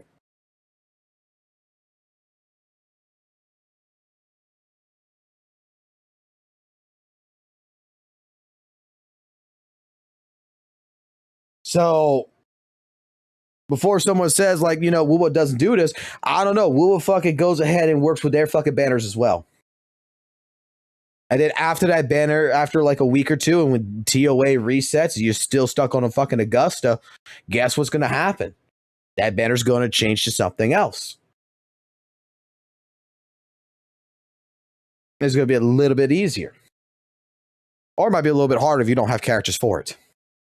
But still. So, again, I am relatively a new player in ZZZ. Yes, son? All right, we'll play. Daddy's talking.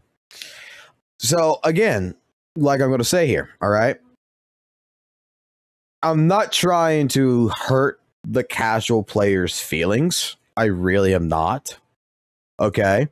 I mean, like, look, I don't know what I should consider myself. I don't consider myself a fucking elitist. I don't consider myself a casual. I consider myself more as a intermediate, like right in between the two of them. I'm not fucking advanced enough to know every single thing in ZZZ, and I'm not fucking too fucking casual to know very little about ZZZ, but just enough to clear shit. I sit here and I try to learn different things. So I want to say more like the immediate, like advanced areas where I would say I would be more placed at. And that's just because I put time and effort into sitting there and doing 30 different resets against the Defiler. You know, playing Hugo and trying to figure out how to get through this with a fucking Hugo team. What do I need to do? I sit here and I try to practice, you know, understanding how the Miasma Priest fucking works, how this fucking works.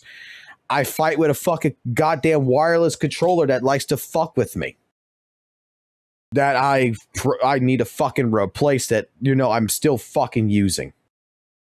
Because that Turtle Beach that I bought, I'm not using it anymore. I'm going back to the PS4 controller because the fucking trigger buttons feel fucking 10 times better than Xbox. But still, I fight with a controller. I sit here, I try to learn, and I'm doing different things, and I'm realizing that, you know what, my comfortability of my builds, I'm starting to realize that my builds and not worrying about the substats as much, that maybe now is the fucking time that I'm going to have to start worrying about substats a lot more. And I'm going to say it like this. I like the fact that the game takes me out of my comfort zone. I really fucking do. Because this to me, might not be to you, but to me is fun. Because now, as a person who is playing this game, same thing that happened with me with Weather and Waves and how I had to do a couple different things to clear Tower Adversity, clear Whimpering Waste in the fucking past. Now, guess what I got to do? I got to adjust my characters. I got to adjust my rotations. I got to adjust my teams. I got to adjust to what is being given. And to me, that is fresh. That is new. That is exciting. Because I'm not stuck in the same exact loop of doing the same exact content and being like, okay, it's Deadly Assault. I don't feel like it. Like, let me put it like this. I don't feel right now that I'm going to be going through the next couple of DAs and being like, okay, yeah, I already got the teams. I already know what I can do. I just got to throw this fucking character here, throw that character in there, throw that character, and I clear it. It ain't a big fucking deal. I could just do. Now I'm just like, whoa. Okay, so you introduced a new boss. It wastes a lot of fucking time. It's got some fucking nice fucking mechanics. It could fuck me over. We have HP inflation and the defense is going up. We got some bad buffs. So now you've taken me out of my comfort zone, and now we got some fresh content technically here that now where I was at before and where I'm at now is two different levels. What can I do to fix it? What can I do to fix my shit now to be better? Maybe I need to go ahead and change different characters and, you know, not play the stupid teams that I play. I need to play actual real teams. Maybe I need to, you know, like, for example, Hugo, Lycon, and Lighter was having issues with the Defiler. You know what helped me out tremendously? and she's not even fully fucking built, was Trigger. Switching Lycon to Trigger. Having Aftershock was the key there to make it to where I could squeeze by 20 fucking K. With Lycon, with Lighter and Hugo, I was able to get to 18K, and I probably, if I would be a little bit more optimal, but with Lycon in particular in that fight, Lycon wasn't fast enough, in my personal opinion. Lycon wasn't doing enough. And having Trigger in there, changing the team and putting Trigger in place of Lycon gave Hugo and gave Lighter enough leeway to provide more damage. And it worked. And then learning that I need to pop my ult, not save it for the big spear, pop my ult instantly, and use Lycon's skill on the spear also tremendously helped because it gave totalization a bigger spike. All of these different things that I learned in the last couple of days with Defiler, in general, like I said, it's a breath of fresh air. It might not be to some people to their liking, to their taste, to their feeling. But in general, I think that if a lot more people would just stop complaining, I hate to say it that way, stop your complaining, stop worrying about 50, 60 fucking K on the boss now, and start looking at what you have and start looking at what you can optimize, what changes you can do, and get into it, that you probably, taking that, that effort that you're sitting there on Reddit and Twitter and complaining about this shit, if you take the fucking time that you're doing that there and go put it into actually learn and go and changing your shit, go and try to do different things, try to adapt better, you'll probably get better progress. And you'll probably be able to figure it out a lot quicker. That's my thoughts.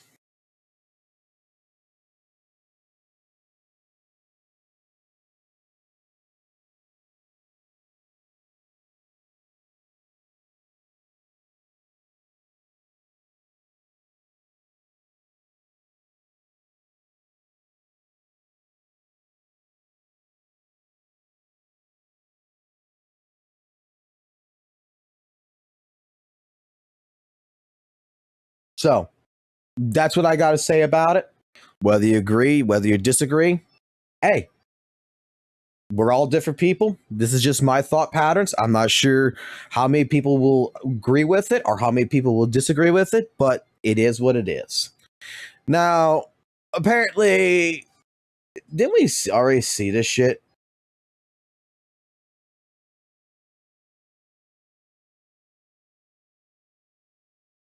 No, this is something new. Wuthering Waves completely outshines the Big Four, and here's why. Wuthering Waves, in my let's see brutally this honest one. opinion, is outshining every single gacha game that's out right now. And there's no doubt in my mind that we'll continue to see this for the foreseeable future. I played a fair bit of gachas in my heyday, and I promise you that's not a flex. This crap's low-key a disease. But I've also played all of the Big Four: Genshin Impact, HSR, ZZZ, and recently within the past month, I've slowly gotten into Wuthering Waves. I took the time to see Wuthering Waves for what it is, and I drew up the conclusion that Wuthering Waves is the most well-rounded gacha game that we've had in a very long time. Now, what exactly do I mean by well-rounded? Well, Wuthering Waves, in my opinion, delivers and in some ways thrives in practically every aspect in what it means to be a gacha game compared to the other Big Four. Hence why Wuthering Waves is looked at as the #1 gacha game out right now. But for this video, I really wanted to dive into the things that I think Wuthering Waves blows the Big Four out of the water with. So sit back, relax, and let's glaze a bit. But before we do that, for those of you that are new here, my name is SmackSan. I make discussion-based and challenge-based content. If any of that sparks your interest, make sure to hit the sub button and turn the notification bell on so you don't miss out on any future videos. My community Discord is pinned in the comment section down below. But without further ado, let's get into this. One of the biggest... I was sitting here and I was thinking about something here. I'm not sure how long he's played Genshin. I know that he stated in the previous video he just started with HSR. I'm not sure how long he's played ZZZ for. But I'm going to tell you right now, I agree that Weather and Waves is absolutely probably a very well-rounded gacha game. But the truth of the matter about it being a well-rounded gacha game strives from the fact that, again, it's a stripped-down version. And I know there's going to be people who's going to be like, they're not going to want to hear that, but that's the thing. It's more, I feel personally when it comes to it, that straight up, give it some time. If you've played Genshin Impact, you've played that like I had back in the day, you'll start realizing that a lot of the system mechanics that should be, that you feel like should be in here, is taken out, and that's for the casual base. And the depth that Weather and Waves has, I think right now the guy's in the honeymoon phase. I think it's great. I think if he's enjoying it, it is beautiful. I think WUWA is a great game to enjoy, but I am going to say that Weather and Waves, if anything Weather and Waves did for me, it got me into gacha, and it got me to experience a game like ZZZ, and I'm going to tell you that I have an opposite opinion. Like, if this person's a day one ZZZ player, and he's burnt out on it, and he doesn't like it, he doesn't like where the fucking direction of it's going, and he's like, let's put it this way, he's starting to hate the game because he plays it so fucking much that he's starting to actually hate it because it's his job, and then you're playing something new like Weather and Waves. I think, to be completely 100% honest, you're going to be liking whatever the fuck it is you're playing because you're no longer in that mode of hating something anymore. Now you're in enjoyment mode. Give it some time and put together. That's why I like what you were seeing with me, guys, when I was giving those reviews of ZZZ and what I was liking about it, what I was noticing about it, and how this month went, how next month went, and such like this, was more in line to be like, I'm documenting right now what I like about it. Because I know what's happening, what's going to happen, and it started to happen a little bit already, is I'm starting to nitpick shit. And then most likely by the end of the fucking year, I'm going to start fucking hating shit in ZZZ. There's going to be things that I'm not going to fucking like, and you guys are going to get pissed the fuck off at me. That I'm going to give critical takes on it. Because I do this with every fucking video game. I overplay every single fucking game. I overplay it so much that I look for nitpicks. That's the truth. I just sit there, I play, I fucking enjoy, and then all of a sudden, something snaps, and I start hating it. And it's not really a hate, it's a criticism, because things aren't going the way I want it to go. So I've done this with Guilty Gear. I've done this with fucking different anime fighters like Blaze Blue. I've done this with fucking different soul-like experiences like Lords of the Fallen. I've done this with fucking Devil May Cry Pika Combat. I've done this with Soul Leveling Arise. I've done this with fucking Weather and Waves recently. And I guarantee you it's going to happen with Zenless Zone Zero. It's going to be where I'm going to nitpick it. Give it time. Give Smack Sand some time, maybe 6 months to a year, and I'm pretty sure that there's going to be a moment where something else is going to come out, he's going to play it, and then vice versa, it's going to be the similar feeling. Things that surprised me with Weather and Waves was its story. Now, we've seen with the big four that Hoyo games are capable of creating a good story, but the storytelling is by far the... Then you should take a break on the game. Yes. Why you think I don't want to play WUWA? Why you think, even though I got Augusta right now, I don't want to play WUWA? Because it's not fair to WUWA. 100%. It's not going to be fair. I still have a distaste right now of a lot of shit that's going on. I'm following it, and I'm not liking what's going on. Okay? let me spoil something for everyone out there about Weather and Waves. Gabarina that I was looking at, you know, that's going to be the next fucking character I'm going to get. Do you realize she's got her own Fusion Echo set? Brand spanking fucking new. She ain't using none of the other old shit. And it's tailored to her. It's tailored strictly to her.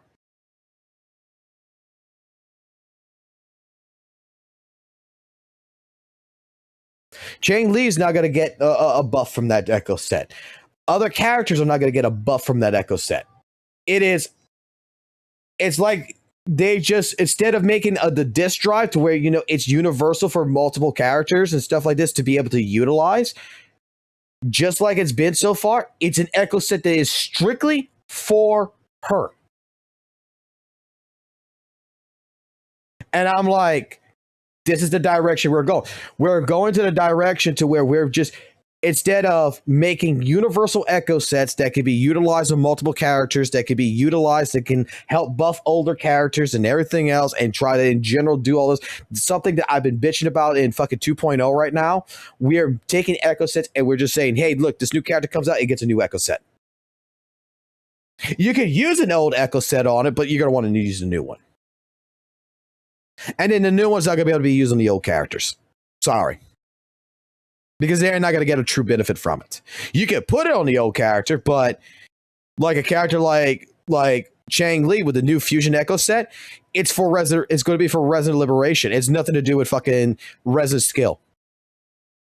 So Gabarina is going to be completely a Resident Liberation character. That's where her damage is going to come from. Fusion. And it's like looking at all this, it's like, okay. So we're in a direction right now where I still don't like where WUWA is at.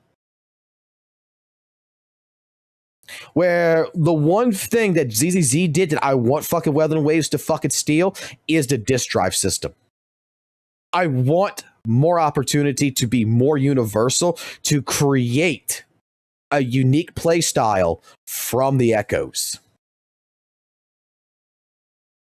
I don't want to be capitalized like everyone else. Okay, well, if you're gonna build a Gussie, you need 2 of the Crown of Valor with fucking 3 of the Crown of Valor with 2 fucking Void Thunders. I want to be able to use a different set on all these characters. I want to be able to utilize different things. I want to be so universal that it might not be the best fucking build, but it's still a great fucking build. It can still do the job that I want it to do. Right now, I don't like where the direction WUWA's going, because this is where I've been waiting for them to cook on this, and they still haven't done it, is make it to where I can put personality behind the build. That's all I give a fuck about. I want personality behind the build. As it is right now, it is you, me, and the fucking brick wall. If we're going to build a fucking character in WUWA, we're all building it exactly the fucking same. There is no fucking difference. We're building this same exact Echo set. We want the same exact fucking stats. There is no changes to it. And I don't like that. The worst shit I've ever That's seen. why I'm taking a Heck, break from I even it. made a video not too long ago talking about how Amphorius in HSR was actually one of the best stories to date, but due to their storytelling, it completely ruined it. And that's a typical trend when it comes to these Hoyo games. And to be quite frank, this is exactly what I was expecting to get within Weather and Waves. Another story which I'd rather just skip because it seems like the industry got. Why is it when WUWA does the same bad things as Hoyo game does, it becomes okay?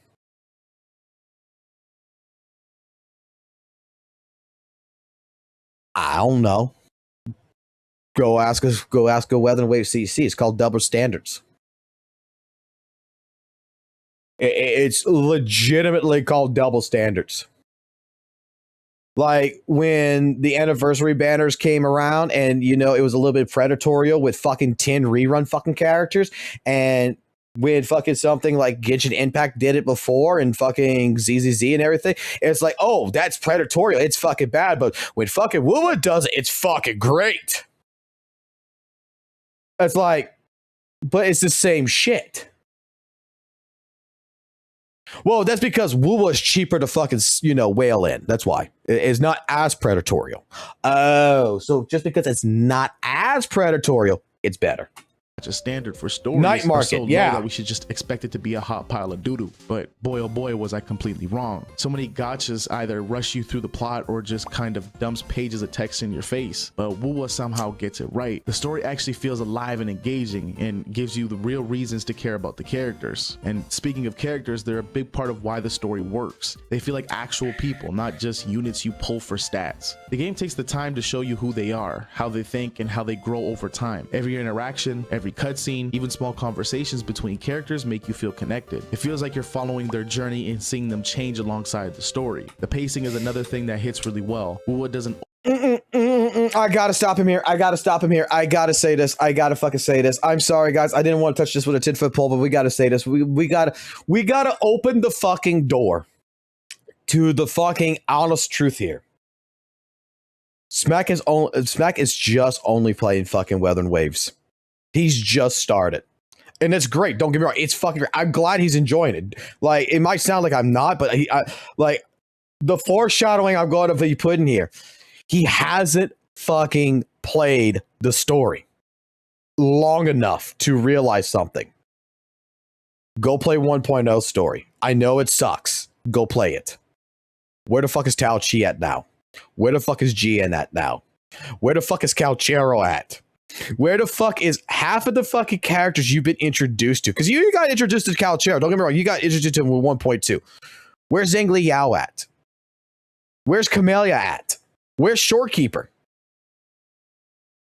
What he's saying right here is been a big issue amongst a lot of people in the WUWA community. The characters feel like they're one and done. Like, here's the story, here's the patch. Okay, we don't talk about this character anymore. We go on to the next character. Unless otherwise it's a connecting story in some regards, like Brant to fucking like Carlotta or Carlotta to Brant in that regards, or is going to be like Augusta to the fucking Eno girl that's coming out. Yeah, but like Furlova's story came through, went out. Guess what? There's no more Furlova. She's dead. Okay, what about fucking Lupa? Oh, well, she died like 100 times in the Sonosphere. That's why she's not there. Okay, well, what about fucking GN or fucking goddamn fucking Jinshi? And you know what I got told about Jinshi? Is because apparently, the thing about Jinshi is that apparently the Sentinels can't leave their regions. The Sentinel fucking Resonators can't leave their regions. Like Jinzo, she can't leave it and go to the new area because she's bound to that area. But yet there is a small part that you do get to if you play 2.4 story and it's not there no more, where Cartwheel shows up in Black Shores. So she totally left the fucking region and went to Black Shores. She's a Black Shores member now, supposedly. Like, where are the fucking characters that we built 1.0 with?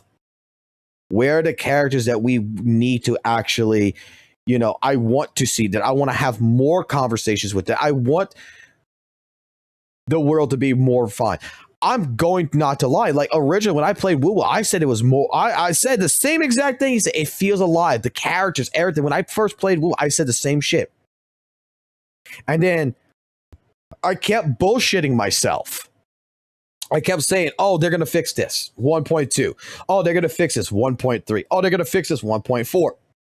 Oh, they're going to fix this, 2.0. Oh, they're going to fix this, 2.1. I said, I'm taking a break. I'll come back in 2.3 for Zanny. I got Zanny. I went through the story at that point. None of the fucking characters show up.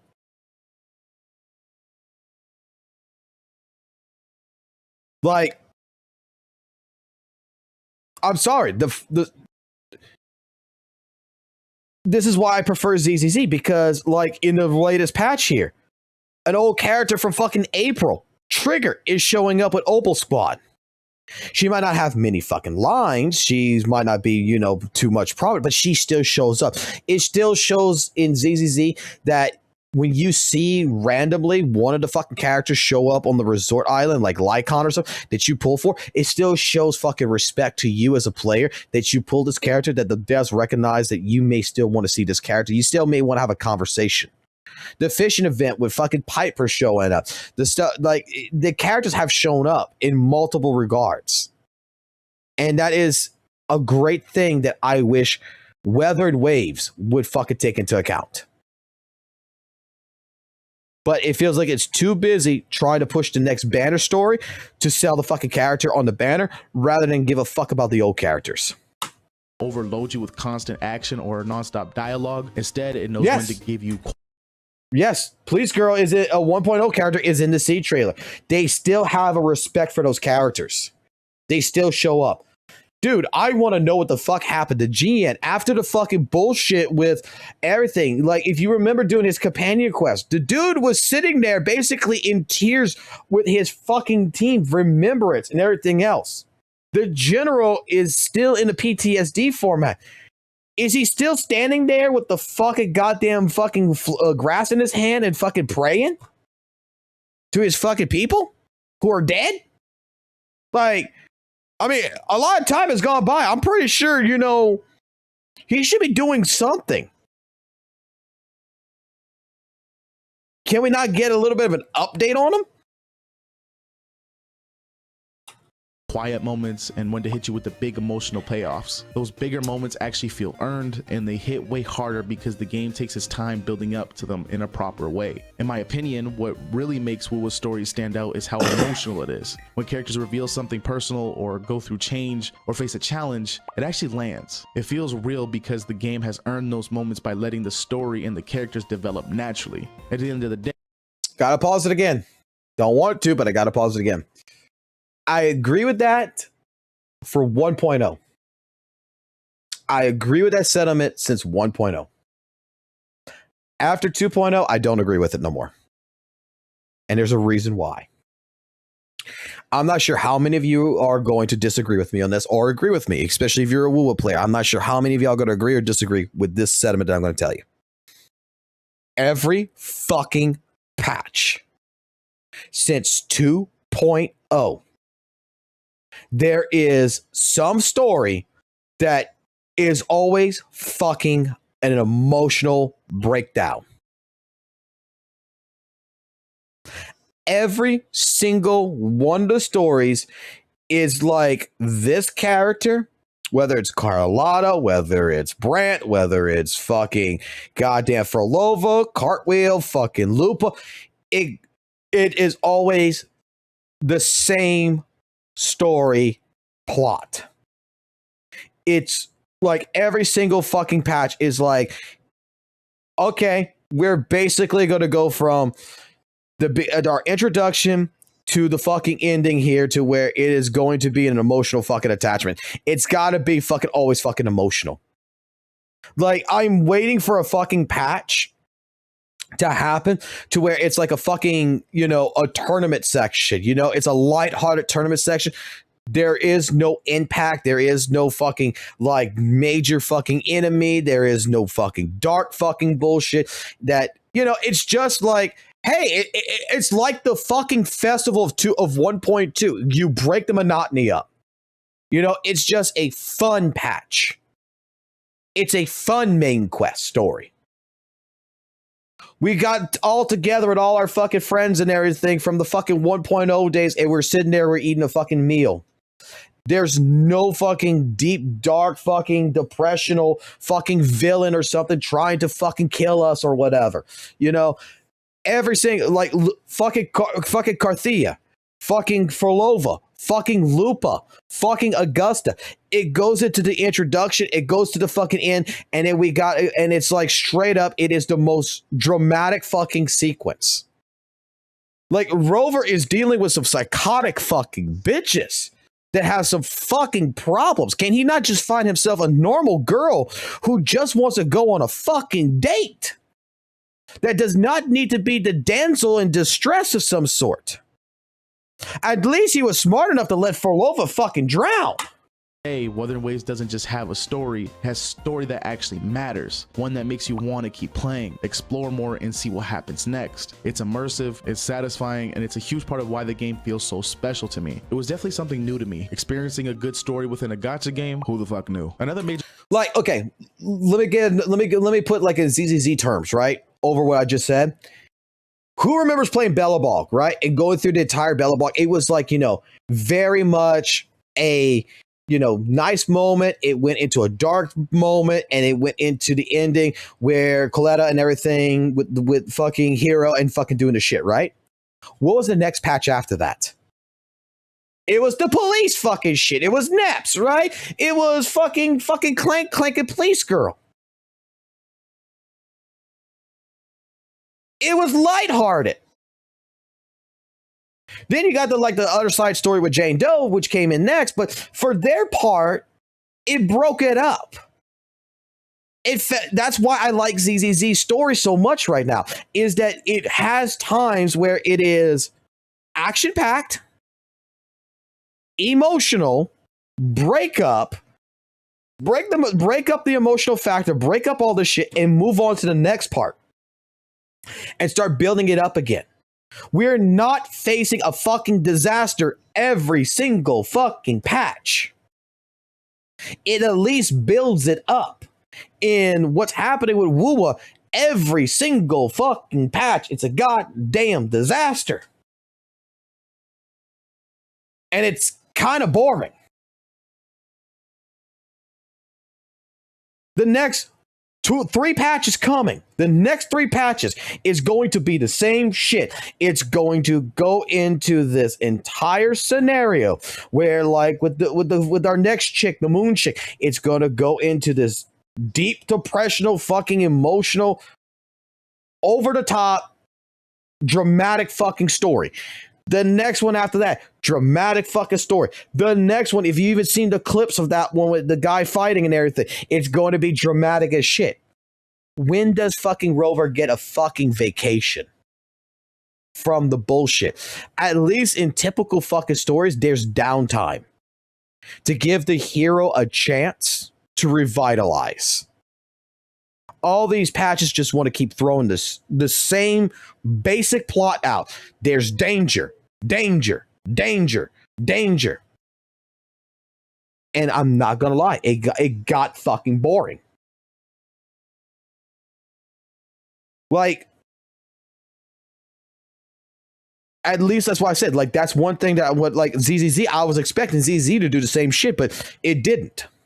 The thing that Wuthering Waves does really well with is their world exploration. And let's keep it a buck The here, lack of they build really up. needed to hit the ball on this one. We all remember how utterly terrible it was to go through Genshin Impact's open world. It completely felt empty and a slog to go through. Now, to point out, WUWA's world exploration in 1.0 was definitely a step up from Genshin Impact's, but 2.0 was really where I found it stepped up in. The overworld in 2.0 itself was packed with content. There are enjoyable puzzles to solve, hidden bosses to discover, and all kinds of secret areas that make every corner of the map feel worth visiting. You're constantly being rewarded for paying attention and thinking creatively about how to navigate the environment. It makes exploration feel exciting rather than just a chore. But to be quite honest, the thing that makes WUWA's world exploration so enjoyable is being able to fly everywhere you go. Now, with the newest version, even 1.0 areas allow you to be able to fly. It's such a simple but dramatic change for the positive. It makes I can't really say much about this one, but I'm just gonna ask, and this is for anyone out there: do we really consider flying an exploration mechanic?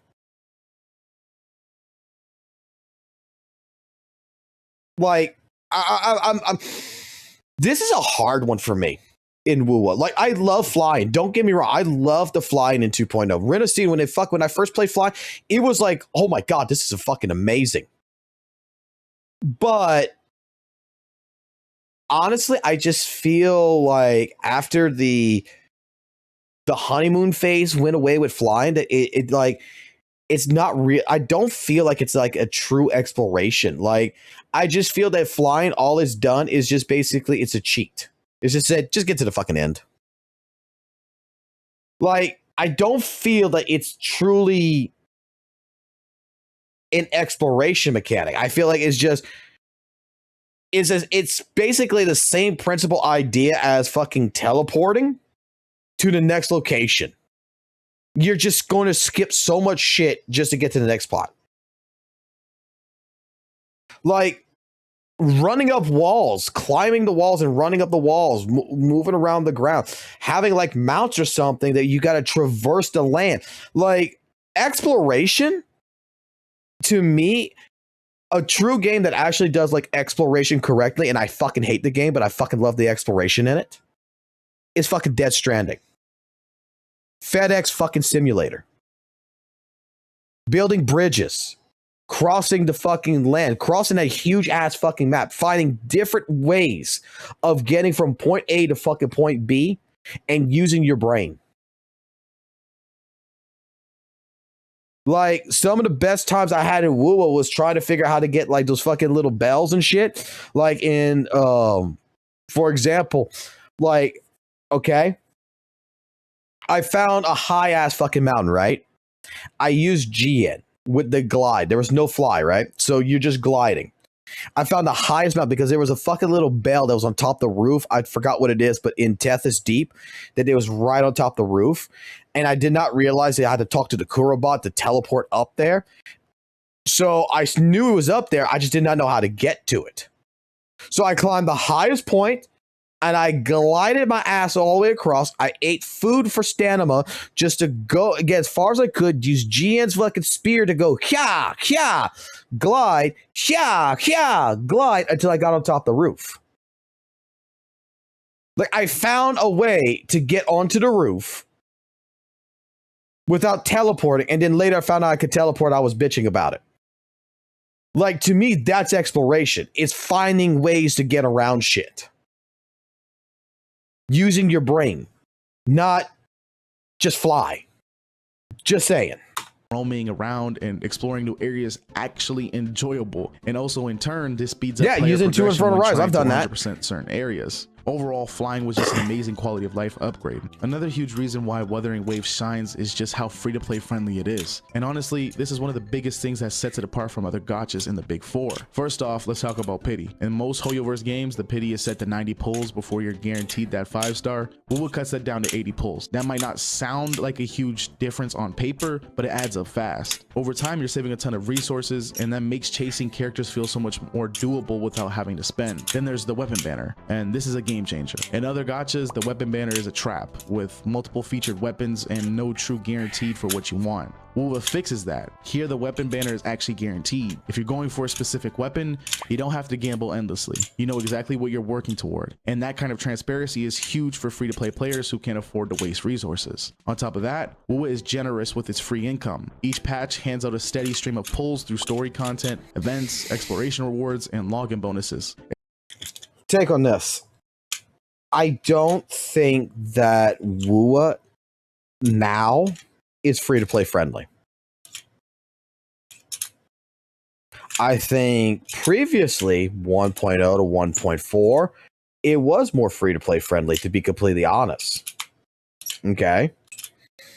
I think with the introduction of like Lumi and Yoo-Hoo as 4-star characters that you were able to easily get in that sense from summoning, the addition of that was great. The situation of like the pools, like, oh yeah, 80 pools, like he even said, it adds resources. I think that, you know what, straight up, like the weapon banner is guaranteed. That is great. I don't think it's free to play friendly. I think it's whale friendly. That's really my take on it. I think that if you are the type of person that has decided in your lifetime that I want to be a whale, this is the proper game to whale in. That you're not going to be spending $6,000 on a fucking character. Right? You're not going to be spending $6,000 to summon 6 a fucking character in WUWA. All my fucking characters, the maximum that I've spent on a fucking character in fucking Wuthering Waves, and that was Chang Li, because I lost practically almost every 50-50, was $450 to summon 6 day one. Otherwise than that, my Shorekeeper was the cheapest out of them all, because we won every single 50-50. Was $275. Like, I'm going to say that when it comes down to it, I don't personally agree with the idea that, you know, the game is free-to-play friendly. I think that if you wanted to be free-to-play friendly, there needs to be a lot more F2P options, 4-star characters, better fucking 4-star weapons. You know, in general, there needs to be more to it. Right now, every fucking character is a goddamn fucking 5-star limited fucking character in this game. Kind of fucking sucks.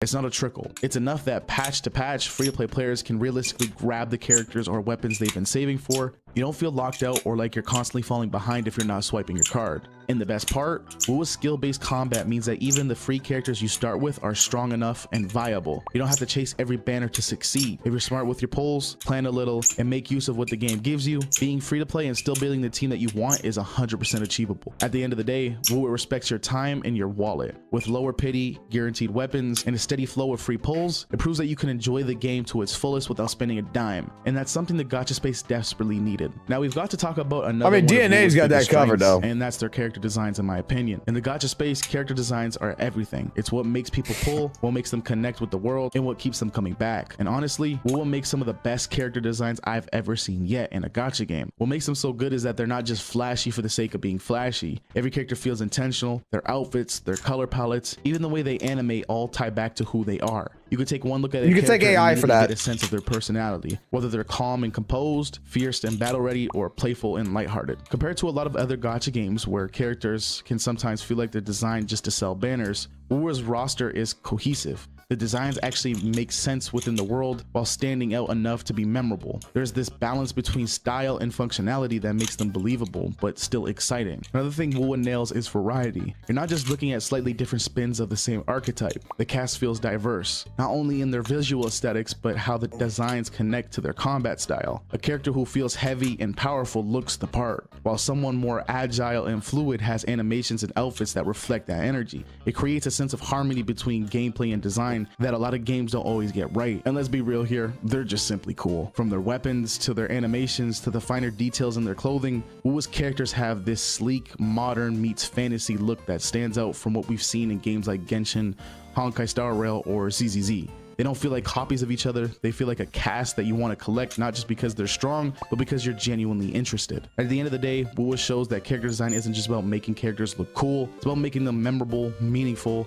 and fun to play. And that's exactly why their designs hit so hard for me. Another thing that makes WUWA so great that I swear is slept on because I haven't heard anyone mention it before, I've got to bring it up, it's their music. Because it's honestly insane how good the soundtrack is. The soundtrack doesn't just sit in the background, it actually pulls you into the game. When you're out exploring, the music feels chill and atmospheric. This guy never played 1.0. The world. But the second you jump into a fight, it cranks up and gets the music now is good. Boss themes especially, absolute fucking bangers. They make every encounter feel epic. And then there's the softer tracks during story moments. Those hit way harder than you would expect. And the kind of soundtrack you'd actually throw on outside of the game just to vibe to. For me, WUWA's music is top tier because it makes every moment, exploration, combat, story feel bigger, more emotional, and just way more immersive. It's seriously one of the game's secret weapons. And lastly, I just wanted to say, I'm gonna be honest, I don't remember any of the new tracks in WUWA. I'm not sure if the quality has always been there within the recent patches, but having a tower defense mode is sick as fuck. But to just wrap up the Krispy Kreme glaze in this video, with the very small time I've had with the game, I've already noticed the big things that make this game great, and I fully expect the devs to continue to cook up some more heat in the future. But as always, folks, let me know what you think in the comment section down below. I always love making discussion-based videos because that means I can interact with you all in the comments. So make sure you let me know what you think. Did I hit the money in this video or was I off the ball? Make sure if you liked the video, smack the vid with a like and turn the notification bell on so you don't miss out on any future videos. If you enjoyed this video, I'm more than positive you'll enjoy either one of these videos on screen. On the left, we talk about how as an ex-ZZZ player, I decided to give Wuthering Waves a shot and the game absolutely blew me away. And on the right, we talk about how Amphorius and HSR was their best story yet, but due to storytelling made it one of the worst. That's all I got today for you freaky frogs. Make sure you all take care.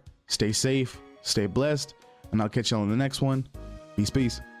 I think from an observation point of view, since you're only about a month into the game, you're very new to it. I think that you did good. I think you hit every single point that is really good. I think that anyone who has not tried Wuthering Waves, you will feel exactly like this. 100%. I think if you are a relatively new player, you haven't really touched Wuthering Waves, you haven't really gotten into it, and you're looking for something to get into, and you try it, I think you will feel like what he does to a certain extent. I really do think so.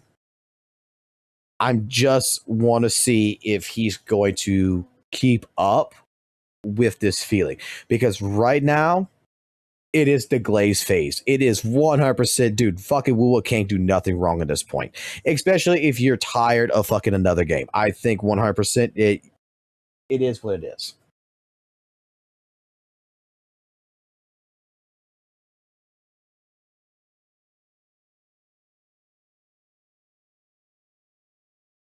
But I mean, we could take the time right here for a quick minute, right? And we can go to Weather Waves Weather Waves sponsor, VizVice, a AI software suite program by Tencent that allows for modeling, bone structuring, making characters creation much easier, helps create animations through AI. So, whether you are looking for a modeling program that helps you to auto-skin your characters, whether you're looking for something that's going to help you create those facial expressions and animations a lot better, whether you're looking for something out there that is going to help you with optimizing and supporting multi-skeletal systems and giving you templates, whether it is the top-notch animation-based motion captioning you need with AI, whether it is that you need something to help you with your light art and or to help you with the 2U, the light map generation, AI here's got you covered. It makes technology rendering effortlessly. So, why don't you just listen to Kuro Games themselves with their own testimony about how great these tools have been for them in terms with rigging and high quality automation? That's right. Even they use this. I mean, it's got to the point to where it even helps create narratives in the game.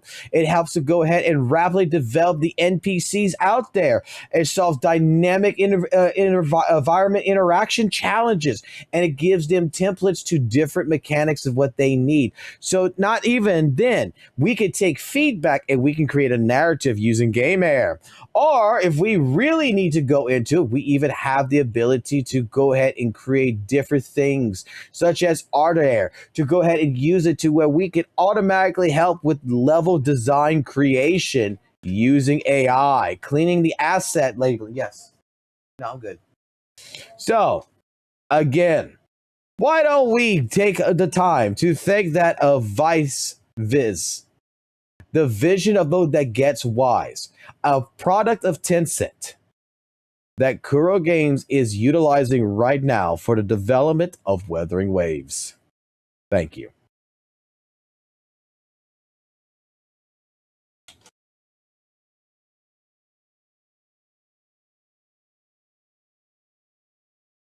Now, I'm not going to say that Genshin Impact doesn't use AI, because I'm sure it does. I'm sure ZZ does.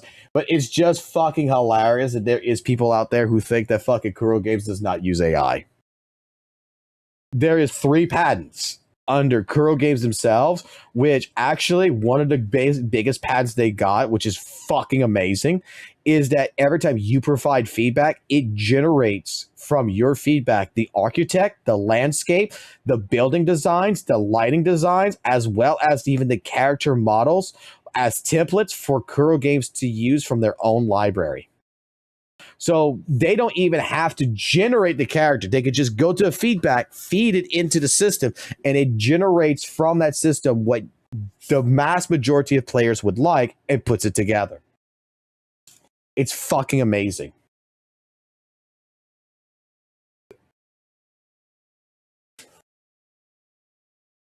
I need to practice this because we do have a sponsor that I gotta make a video tomorrow on, that I gotta give them a demo of it, so that way I can get paid basically close to $1,000 extra a month.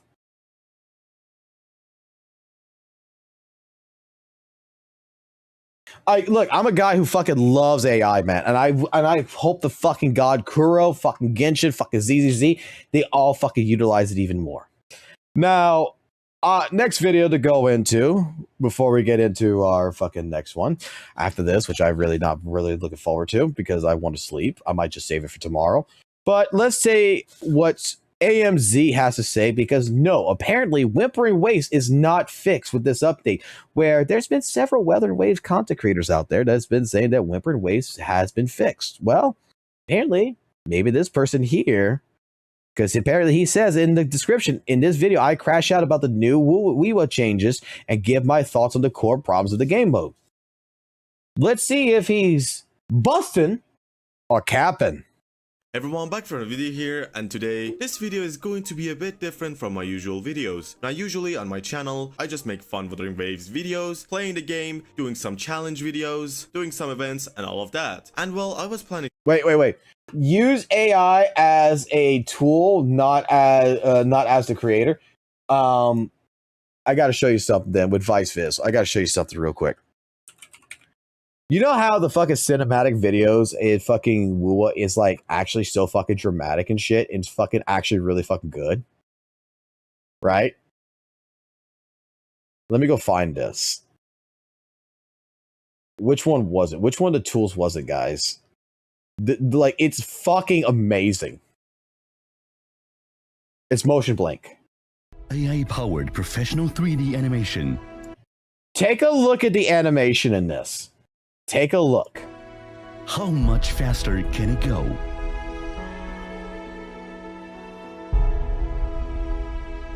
Look at this shit. Look at this shit. Look at this shit. MIB, the future of animation creation, where keyframes spark full animations in a single step.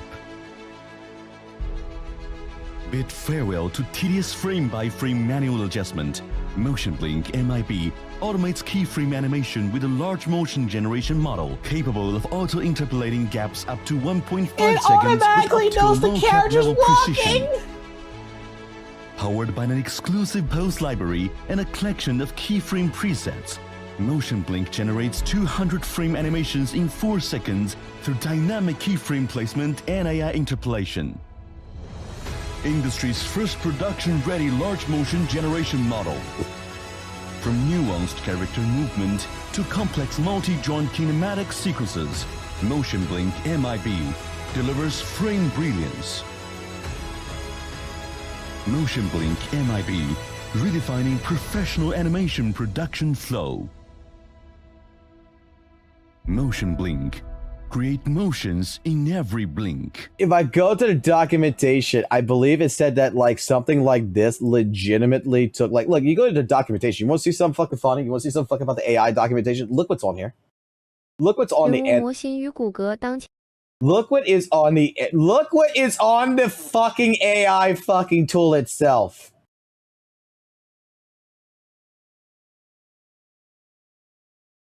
Three buttons.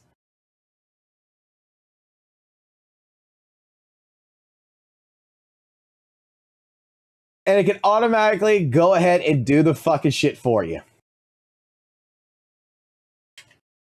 That's Sanwa. That's Encore. Like they're not even afraid. Like everything in here. So like the efficiency behind all this idea is that like for clothing would take normally 1 to like a day and a half, which is complex. It could do it in fucking 0 to fucking 1.5 hours. Anywhere between 1.5 hours to 4 hours with AI. Fully processed by AI, greatly improving productivity.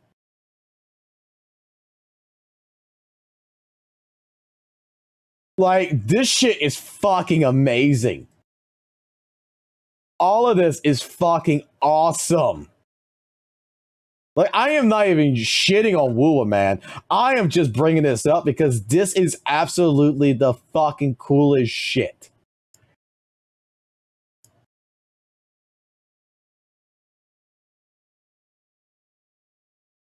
Like, so many people were like, oh my god, like, you know, like how they do the fucking clothing, how they do like the fucking like the curtains and shit, how they have motion movement and everything, and it feels really cool. Like all the physics are great. It's AI. It's fucking AI. And it's awesome. Because here's the thing that I love about it. If you don't fucking know, you're not going to fucking know. You won't be able to tell. That's the thing. If you don't know about it, you don't know that fucking WUWA is using AI tools, you're not going to see it. That's how. This is like the project that I was working on, right? I'll show y'all the project. I have an AI project. I just wanted to see if we could fucking do it. Okay? I just wanted to. Me and the wife worked on a fucking project. Okay? Let me open the project here. It was a fucking comic, basically.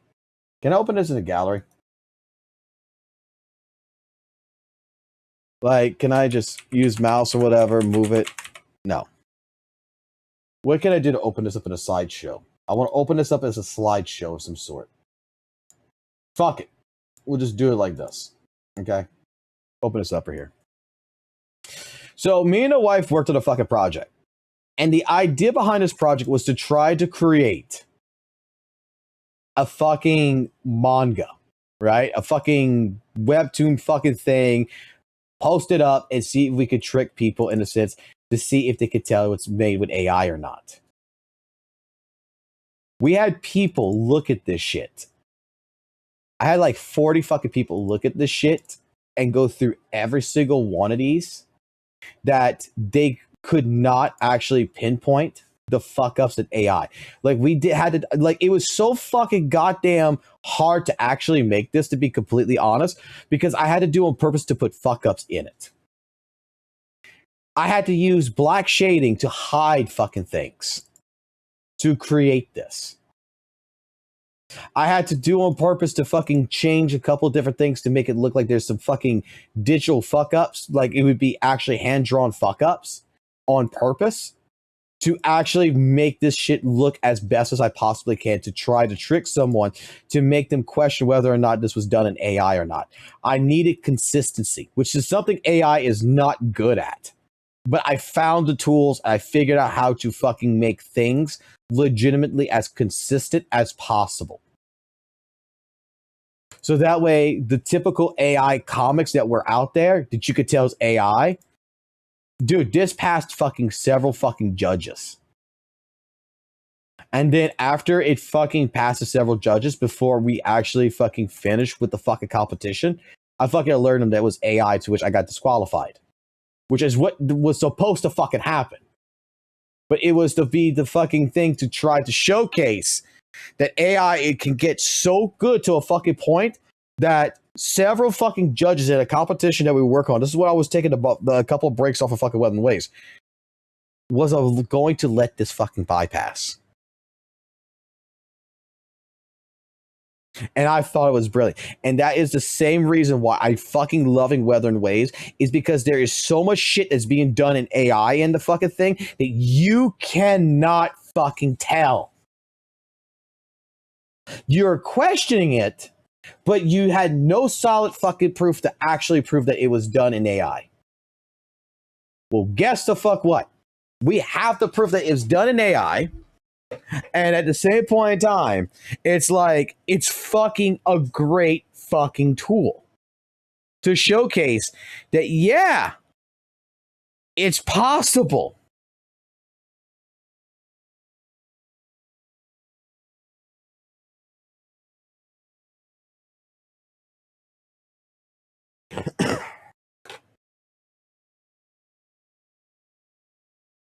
Like, I even took, you want to know how fucking far I went with that fucking comic? I even put it into every single AI fucking generator to fuck shit, what's it fucking called? Fucking like AI shit, what's it fucking called? I even went through this shit with image detectors. You can see I went through fucking several different fucking image detectors you can see in purple to fucking put that image in, so that way if it caught anything AI, I would redo it again until it would process it out, saying that there was no AI done in this. That's how far I went. You can make AI do some shit,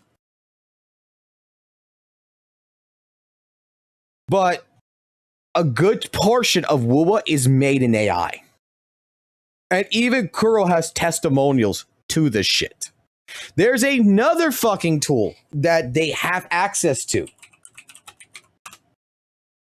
What the fuck is it called?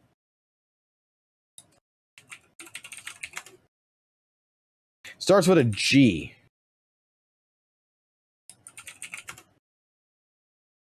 No, it's not this one. Fuck, what's the other fucking tinted one that they also fucking utilized that we found?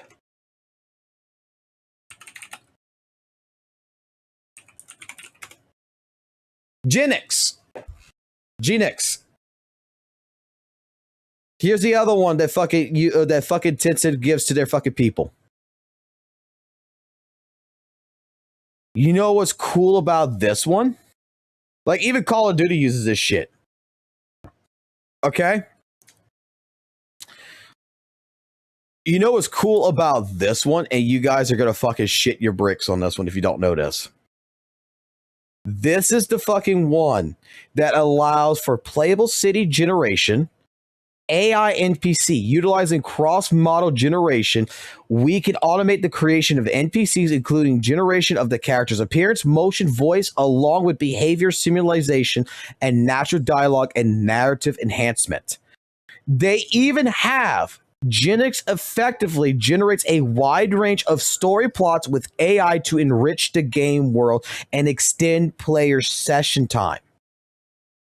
They have game level generation to go ahead to help create content. All done in AI. Even fucking their online games, they have AI bots for matchmaking, AI coaching to teach you how to play a game. They have the flow enable fucking like this is a fucking entire AI system that also fucking Kuro has access to.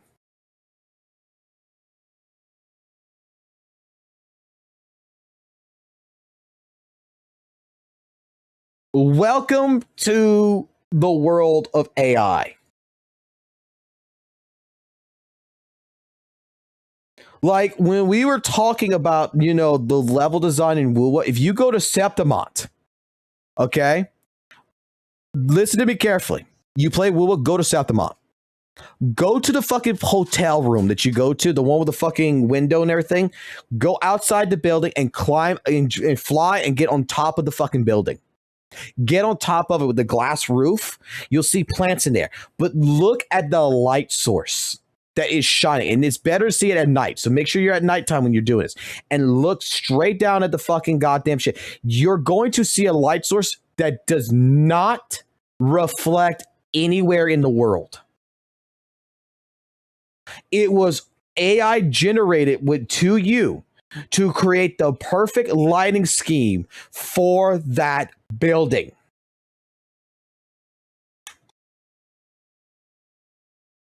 And I thought about it. I'm like, dude, there's no fucking way. Go take a look at some of the placement of different things. And you'll see some of the fucking cutting and how it makes no sense. You'll see how some of the bars are a little bit off-centered. You'll see different things. It's because AI generated it and someone just came behind and touched it up. It's beautiful. It's absolutely beautiful. Now, let's get back to the whimpering ways and let's see what's not fixed with this update. To do that, for Whimper Waste Reset, and also since they were going to add an update to the actual game mode mechanic. And I thought it's going to be a fun video, seeing the new things. But what I saw was really disappointing, which is why I decided to not do that and instead make a video like this, just showing my concerns and talking about the problems of this mode and how they did not fix the core problems of this mode. So without further ado, let's get right into the video. So Whimpering Waste, if you don't know about this mode was added in 2.1, which instead of Tower of Adversity, where you're going to beat a couple of enemies where they have a lot of HP, in this mode you're just going to beat small enemies where they have little HP, but you're just trying to beat as many as you can to get a lot of points to get the rewards. The concept is interesting, but when it came out, it had a lot of controversy around it and there was a lot of problems with this mode. A couple of examples that I can give with the problems of this mode is first, the AI for the enemies were Yeah, like what Argo's saying right now, it's not bad. It's quite opposite. This is actually really good. This actually is the reason why Kuro is going to be able to push 2 fucking updates in a year. 2 major updates. You might like some people are not gonna like it. I get it, but in all honesty, this is time and efficiency.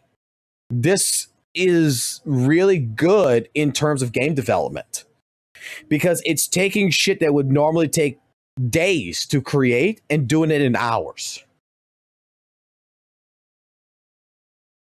But I'm kind of wondering now if AI did not do the stories. And now I'm thinking about it, I wonder if AI did not do the fucking stories for fucking Weather and Waves because we were just complaining earlier about how every single fucking Weather and Wave story is practically, you know, always going into danger. I'm wondering if someone's not actually writing it and AI is just, it's going to sound probably stupid to you guys, but I'm almost wondering if AI is not fucking like regenerating the fucking similar fucking story plot going from like an emotional attachment to fucking disaster. Like, I'm almost wondering. I would hope not. I would hope that the story is not touched with AI. But relatively speaking, the last couple of fucking stories has kind of had the same theme. Terrible. They would not attack you in any way, they would just sit there and sometimes they would even run away from you, which was really annoying since you're trying to kill as many as you can and them running away means you have to spend time running them down and killing them and all of that. The tokens were also really bad. If you don't know, tokens are basically the buffs that you're selecting for your specific team. And well, when the game mode first came out, there wasn't a lot of variety in the tokens and the gold tokens were too specific for characters and they were specifically designed for newer characters, so there was even more reason to pull for them. And well, because of these problems, the community really did not like this mode that much, and most people just play this just to get extra asteroids to pull on the banners. But when this mode first came out, I thought to myself, they are going to fix this. This mode has a lot of potential, they're going to fix it, they're going to make it fun and also add a lot of more tokens to make the game mode more fun and interesting. Now from now on, the problems that I'm going to talk about the Whimper and Waste is just going to be about the infinite torrent, which is where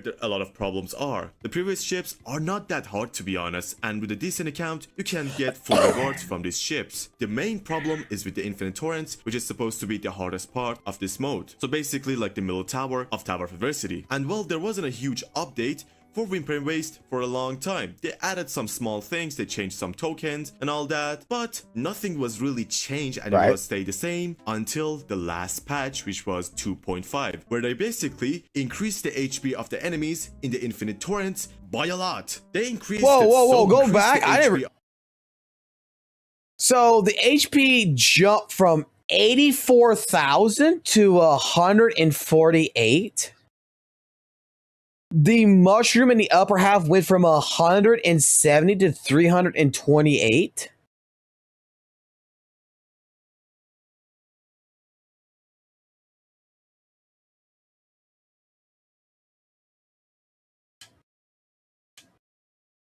And most importantly, resistant adjustments were 1040 and 2050, and this cycle around 148 to 180k HP, and went from 328k to around 410k HP.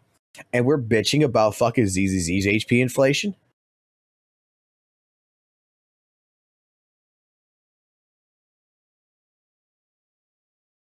Holy fuck!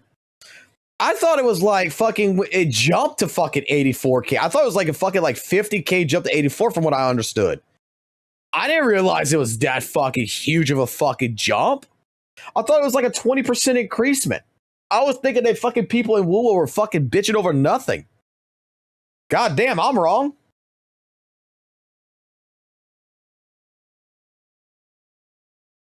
Of the enemies in the infinite torrents by a lot. They increased it so much that for some people, even though they had multiple copies of a character, even though they had insane accounts, they were just not beating this infinite torrents simply because they didn't have the new characters so they can use their tokens, or they didn't have characters that were specifically designed for Whimper and Waste, or the characters that are really catered toward this mode, like for example Camellia, Frolova, and characters like that. Also, the tokens that they were adding were just for only one character and their team. Like for example, the Frolova token, where no one can even use this to a degree besides for WUWA and her team. And they also removed a universal token where it would increase everyone's crit rate by 40% and What crit the damage by fuck? 80%. That token alone was insane for a lot of characters, and even if they were not the best characters for Whimpery Waste, that token would help them a lot. But instead, they decided to add tokens that were specifically designed for new characters or for specific teams and specific characters, and no one else could use those tokens. And so when this happened during the last patch, everyone got angry, because what they did to this mode is either you have to pull the new characters to beat this mode, or you have to pull for the characters that are really good in this mode. Like as I said, Camellia, for WUWA, and those characters. And this mode, instead of it being a skill check, a knowledge check, or even a DPS check, it became a character check. It was basically saying, do you have the character? No? Then have fun trying to get rewards, because you're not going to, buddy boy. And a lot of people got angry over it, obviously. And so, Kuro Games in their live stream talked about a new update to the Whimpery Waste mechanic itself, that they're going to change some of the things and make it better and, well, more interesting basically. And this update was supposed to change everything, like a new mechanic and some quality of life changes. This was supposed to be the update that me and a lot of people were looking forward to. But what came out was really disappointing. Now, what did they change with this update that was supposed to change everything? Well, they decided to add a mechanic which is called the burning waves. So basically, before this update, in the lower ships, there was a mechanic where after clearing a couple of waves, you would get a buff to your entire team. Now that buff was either your ultimate with all of your characters would be full again, so you could use it again if you have just used it, or your crit rate would be increased to 100%. It was a little fun mechanic, but it wasn't in the infinite torrents, unfortunately. So they decided to remove that and add a system around it that is going to be also activated in the infinite torrents. And basically what this mechanic now does is that by dealing damage or defeating enemies, you're going to get Ember, which you can see at the top left of your screen when you're in the Whimpery Waste. When this Ember fills up, you're going to enter the burning wave state for 30 seconds. And in this state, you're going to deal 60% extra damage. Now my question is, why is this a thing exactly? I'm sorry, you just increased the HP of the enemies in the infinite torrents by a lot and then added an effect that makes you deal more damage? What's the point? What you just did was to make characters deal bigger numbers, but the actual feeling... Wait, hold on here. Is that extra damage to everything, or is that just to attack? Like, I'm assuming that it would be the Ember buff here would be to, like, if it's buffing everything by 60%, not just your basic attack, right? Not just your normal attack. It's going to be buffing your heavy attack damage, your Resi skill, Resonant, Liberation, everything by 60%. They wouldn't have just made it just for normal attack, right?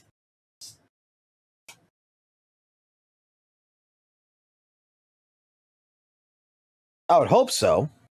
Of the game mode has not changed at all. It's actually even worse, because this burning wave state only activates for 30 seconds whenever you get it, so you don't have this buff throughout the whole fight. But then they decided to add tokens that were going to give some effects to the burning waves, which, let's see it, alright? So the two tokens that are going to affect this burning waves is first the Augusta token. And well, this token is going to increase electro damage and AO damage by 20%, and whenever your characters get a shield, you're going to get 1 extra Ember for your burning waves. And then when you're in the burning wave state, every 6 seconds when you deal damage, you're also going to activate a shockwave to the enemies as well. Now, as I said, this effect is going to be mainly for Augusta and, well, herself. Now, it is usable on other characters, which is good, but the other token is where this frustrates me. And to be honest, one of the main reasons that I wanted to make this video like this was because of this token, the falling star that tears fate apart. What is this token?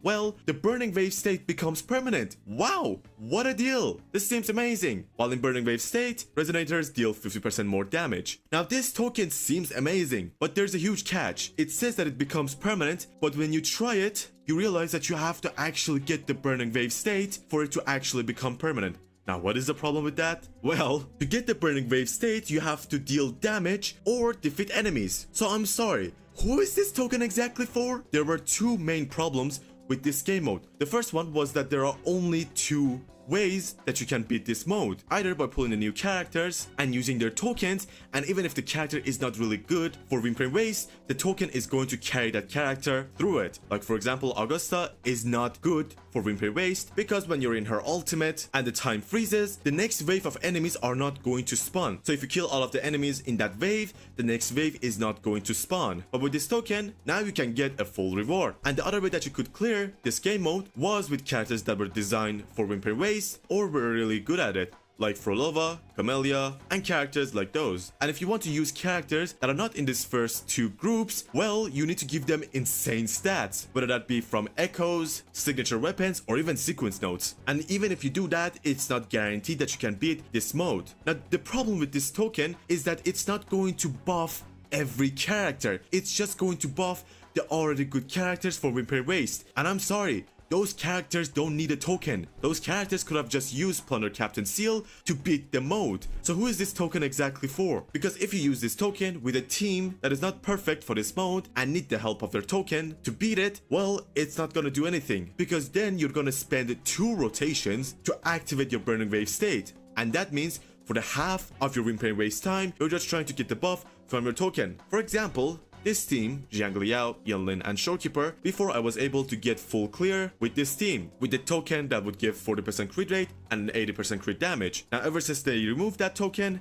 this team is not that useful, since they're really not designed for Wimpy Waste. And I tried this team with this token, and I wasn't expecting like a full clear, like getting 2500 points. No, as long as I got to 2000, I would have been happy. But with this token, it took 2 entire rotations to just activate the Burning Wave state so that I can get the buff from this token. And so, one more time I ask this, what is this token exactly supposed to be used for? Because it's not going to help weaker characters in this mode, it's just going to help stronger characters be stronger. So not only the problem of needing to pull for new characters or for Wimpy Waste characters to clear this mode has not been fixed, and it's now even worse if you think about it. There's also a second problem with this mode, and that is this game mode is not fun in any way. With Tower of Adversity, because there are bosses in the floors and they have some unique mechanics, the Tower of Adversity is at least a bit fun. Like for example, in this patch, we have full release in the middle tower, and when they added that, I was having a lot of fun with that boss. But in this mode, since there are no bosses and unique mechanics and there are just small enemies that you just kill them without them doing anything, well, there's just no fun in it. And this Burning Wave state was their chance to make it actually fun and have something unique to the game mode. But no, they just made it so whenever you have this effect, you're just going to deal more damage. And if you want other effects, well, pull the new characters for it to do more things. Wow, like they could have made this Burning Wave state so much, and I mean so much better, instead of just giving you extra damage, alright? Like the one that we had before, which would give you full ultimate or increase your crit rate to 100%, was actually fun in the previous ships, because well, who doesn't like an extra ultimate with your characters to deal more damage or your attacks always critting? But instead they added this effect, which is just giving you extra damage, which it's so disappointing, and it actually made this game mode less fun for me. Now, instead of just telling them fix this, I'm also going to give my opinion on how they can fix it and how they can make this game mode more fun. Now, even though I shit talk this new update a lot, it is still a step into the right direction. They can still change this and make it a better game mode. Like for example, the token that they released for Augusta is actually a lot better if you compare it to the Frolova token, which no other character can use this token at all besides Frolova and her team, which is Rochia and Cantarella. But with this token, some characters can actually use it. Like for example, if you have an Insane Junction, I think you can actually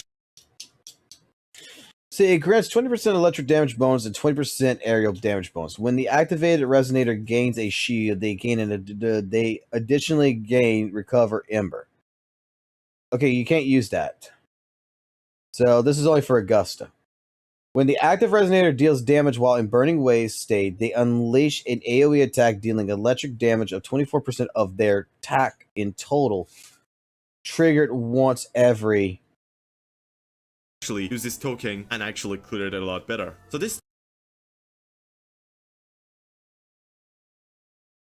you're losing out on this. Is an Augusta Inufuck thing. You're actually losing out on this. You can utilize a 20% aerial damage bonus, but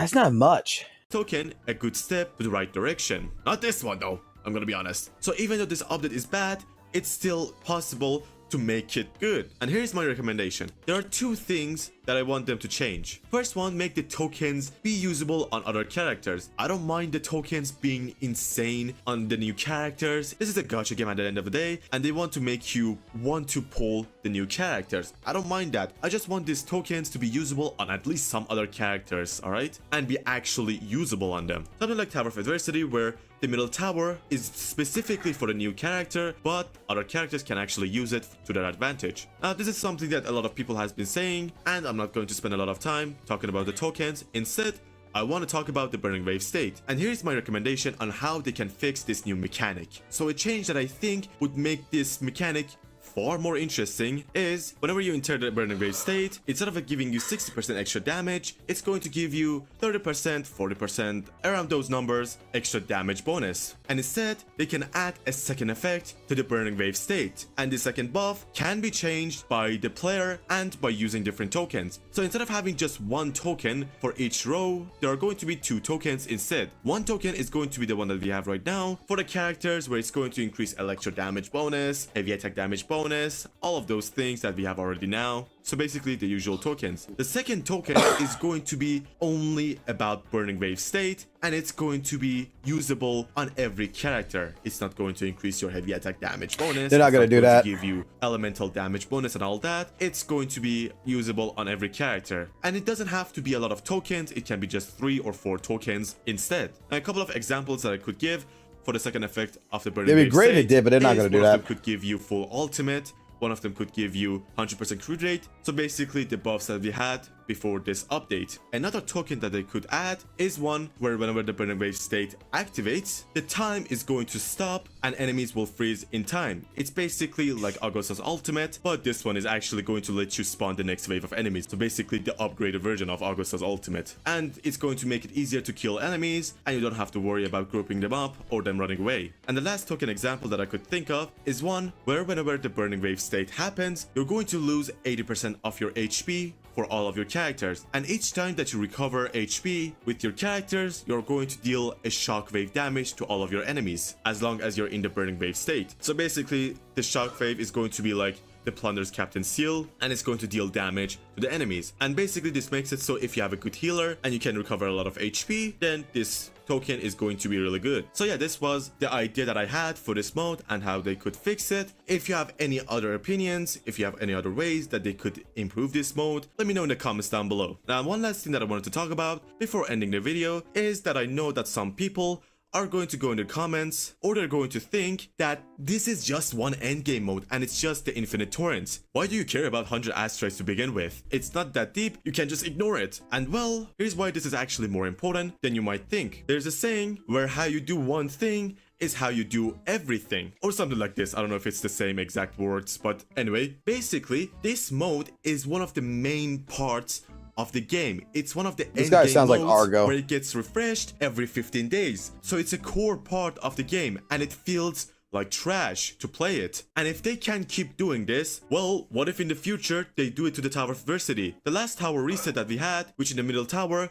would only buff Frolova and her team, wasn't really fun, was it? Now imagine if they keep doing that in Tower of Adversity as well. Now it's a different story, isn't it? Now fortunately the Tower of Adversity has been fixed now, and this reset is a lot better, but still the Whimper Waste right now doesn't feel good, even though it's the main part of the game. But there's also another problem, which is actually a more important problem. We are really close to version 3.0, and that version is going to have one of the biggest collabs in the entire gacha history, which is the Cyberpunk Edgerunners collab. And there's going to be a lot of new players coming into the game, and endgame modes are supposed to be the final goal of a player, which is why it's called endgame, you know? When you start a gacha game, your final goal is to clear this Tower of Adversity, Whimpering Waste, holograms, all of these things.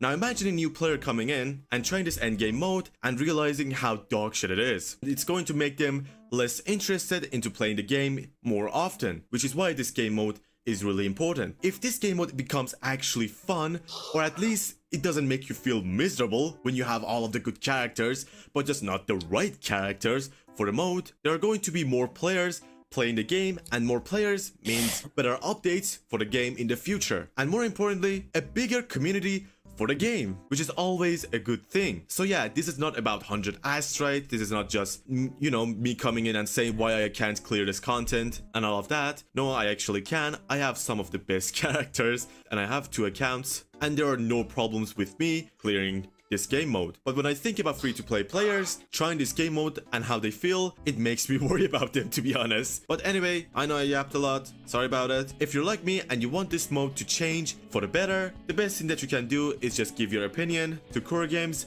respectfully obviously, in their forums, in their Reddit, if they don't actually ban you, I guess, and basically any place that you can. But yeah, that is all for this video. Thank you all so much for watching the video till now. Hope you enjoyed it, and I'll be back for another video. I mean, I just gonna say, I mean, I didn't think Whipper Waste was that shitty. But as a perspective that is being showcased right here, I mean, that does sound like, that does look a little shitty, I'm not gonna lie. Do I want to fucking do this? Sane is overjoyed to find out Zenless Zone players are finally listening to what he said about the game for months. Hoyo versus Runa. I mean, technically, we already technically went through this.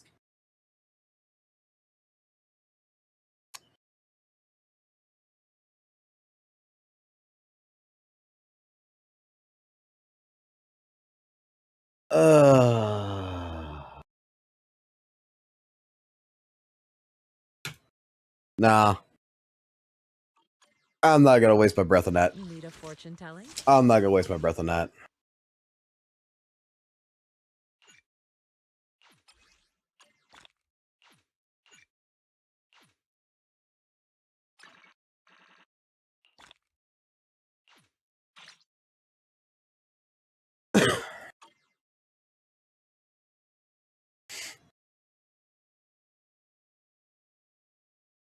No, I haven't gotten the HSR account.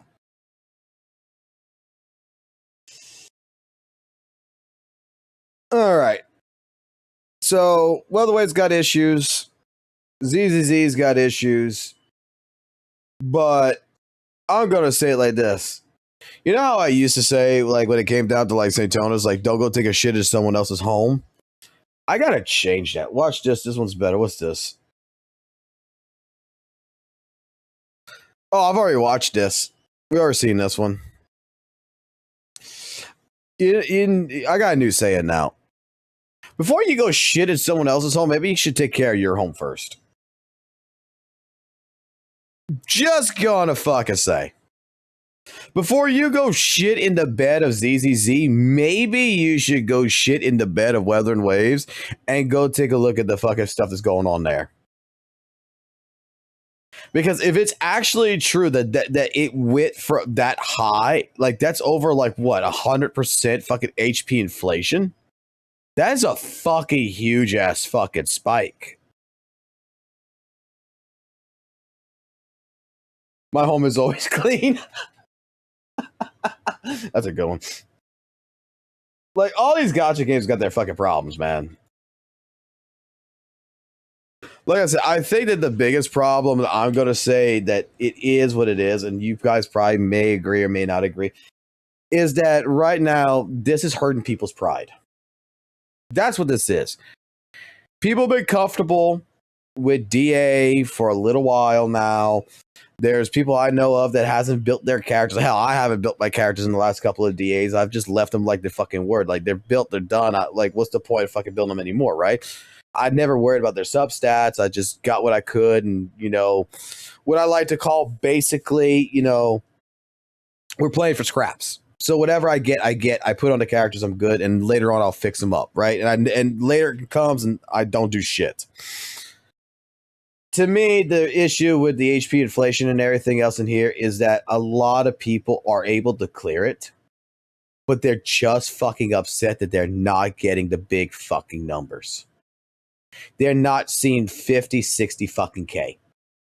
They're seeing like 30K. And it is, this game mode in particular is hurting their pride. because I am pretty fucking sure that there is a lot of different things that the normal casual player. The reason why like the quote unquote sweaty elitists are not having an issue with this, right? And you're gonna be like, oh, they're elitist players, is because they've already spit their fucking times, they perfected their fucking builds, they already work, they're always making sure their shit's up to date. They're always making sure that the typical casual player and such, it's not going to fucking be putting that fucking much work into the fucking game. Let's be completely fucking honest. And the last couple of DAs, if you didn't have to put any fucking work into building the characters, you just went in, cleared the shit, got it, and got the fuck out, you were fucking happy. But the moment that the fucking game now has conceived, you know, especially with Defiler, it's not even the miasma shield mechanic that's a fucking problem. And I don't even think it's even the HP is not even a fucking problem. It's the mechanics behind the boss that's a problem for the players. Like, they don't want to reset 30 fucking times. They don't want to learn the fucking boss. They don't want to learn. They want to brute force they want to press buttons and see big fucking numbers and feel good about themselves. And what this DA has done has made it to where a lot of casual players do not feel fucking good.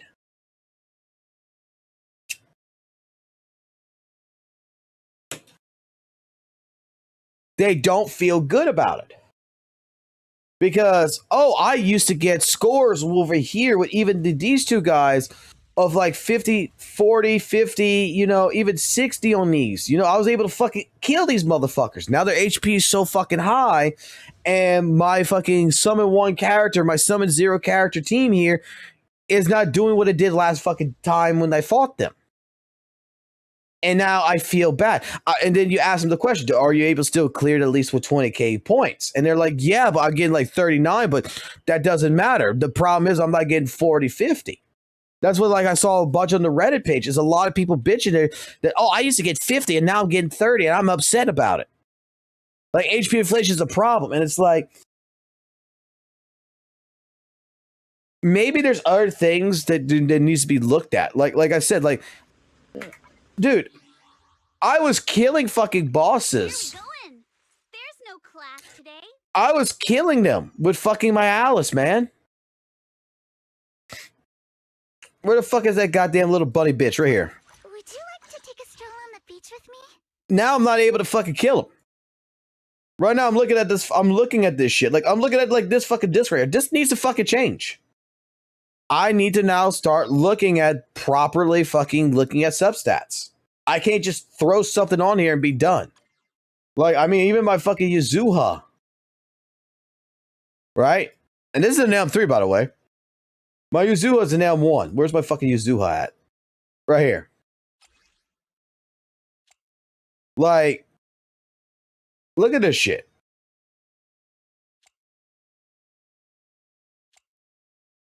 There's a lot of shit that could be fixed in this. Even this M6 here, I can, like, it's not even doing good shit right now. It's time to fucking look at fucking repairing the goddamn discs. Like, look at this shit. Like, how the fuck is this helping me any? I didn't care. Hugo's probably the same fucking way. Like Hugo, like, I need to start looking at these discs. It is time to finally look at substats. This just means that there is now a good fucking portion of me needing to actually fucking work on this shit. And that's what's going to be this week's fucking entire fucking game plan, is I'm going to pick characters and I'm going to fucking work on their substats.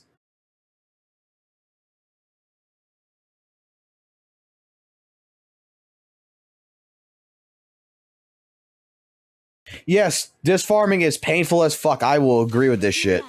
Awaiting orders. But it's part of the game. That's the grind.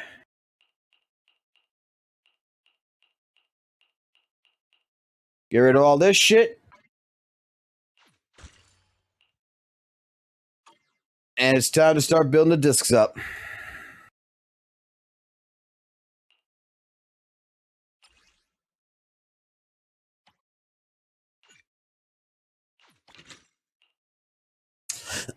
It's time to start fucking grinding out discs. So this week I got a whole entire plan now. Because DA is going to go back down. We already looked at it on Hakushin. It's going to go fucking down. But it's going to come back up. And it's going to come back up with vengeance. Okay? Now, I don't know what the fuck, because I didn't see no buffs on it, but with the buffs that's going to end up happening, we're going to have to see whether or not those buffs are any good. I would assume they'll be good. I would hope they'd be good. But we're going to need to fucking work on that. And like I said, I don't, the problem is that I see like, you know, like, I see this with WUWA. I seen this a lot with fucking WUWA. And I think it's going to be the same fucking bullshit in ZZZ. The casual player base in WUWA, because HP inflation was never a fucking issue, right? It's not really a fucking issue in WUWA, right? Once you build a fucking character and you're able to clear the content, you don't go back and rebuild the character. The only time we did that was with Nightmare Echoes. But hey, if I didn't get perfectly good stats, I did fucking grind a little extra. I didn't fucking put the effort in, but I'm able to clear the content with my Zanny, my fucking my Carlotta or whatever. Like my Carlotta is one of the worst fucking builds in WUWA, but it still clears all the fucking content. And it's only a summon fucking 1 with a fucking R1 weapon, and it can do all the shit in it. But it's got one of the fucking worst echo builds I've fucking seen on a Carlotta, because I didn't care, but it clears the content. It could do a lot better, but what's the fucking point if it clears it? And I have never gone back to fix it. And I know a lot of people who do the same shit. They're good. Like if I don't have to work, right? Let me put it this way. You go to a job, and at your job, all you have to do is sit there and send emails, right? And you can, for 8 hours a fucking day. Are you going to bitch? No. You're going to sit there for 8 hours a day. You're going to send emails. It's a fucking easy job. Basically, what ZZZ fucking did is, hey, you're sitting at your job, you're sending emails, but now all of a sudden your boss came in and said, hey, guess what? This week, you're going to be filing paperwork along with doing the emails.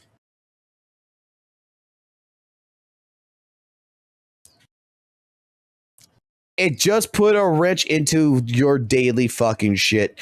Now, maybe you need to figure out a way around multitasking a little bit more. Maybe there's something that you need to adjust in your daily schedule to get your emails done along with your fucking goddamn fucking paperwork. That's what I feel.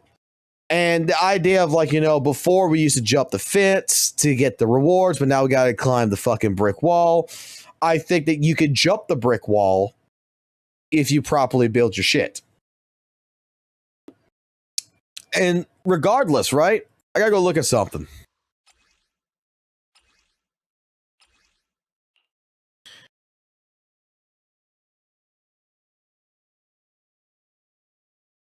I don't know any character that will be using that, but like this right here is a new support set.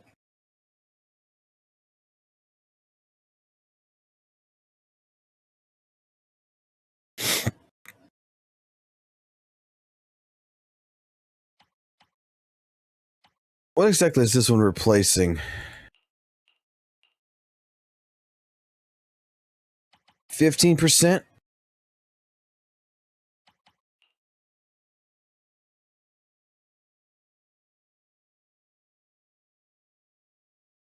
So maybe changing a couple of your sets, if you're using a 4-piece fucking swing jazz, maybe change it to a 4-piece moonlit lullaby might actually be more of a benefit.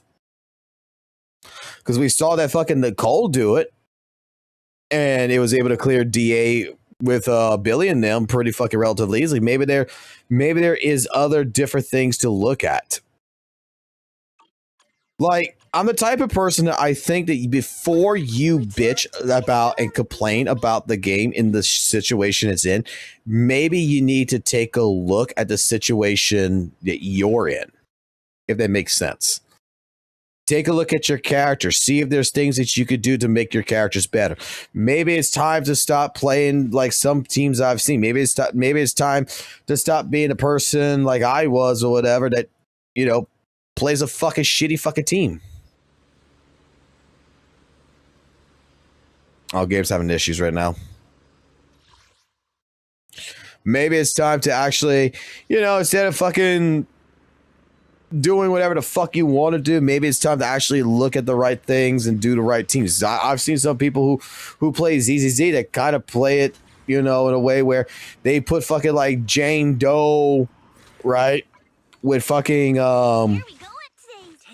with Yanagi and fucking goddamn fucking like fucking Pan and shit. Like, maybe even those are your favorite fucking characters, maybe you need to fucking actually look at different things. Maybe there's more knowledge that you need to learn. Maybe you need to sit there for fucking the next 30 minutes and learn how to play the Defiler if you don't understand its patterns. Maybe you need to reset.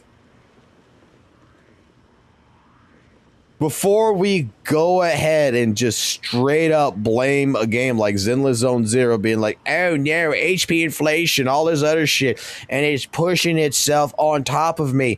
I can't get 50K no more. Maybe we need to take a look to see if before it's the game's fault, it might not be our fault. Maybe we got comfortable, is what I'm saying. Maybe us as players sat there and got a little too comfortable. That our builds aren't exactly as great as we think it is. Because like I said, I think this DA just hit a lot of people in the pride area. Yeah, I got her level 60. See that your service.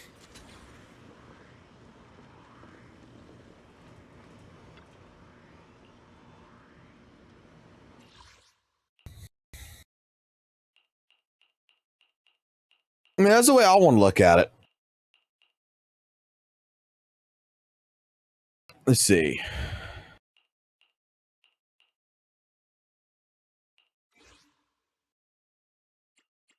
Need a fortune telling? Touch Officer One. No. Let's take a deep one. You're looking.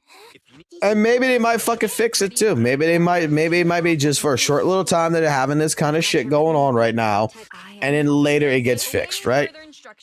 The anticipation of It's not. It wouldn't even be considered a fucking big deal. Boom,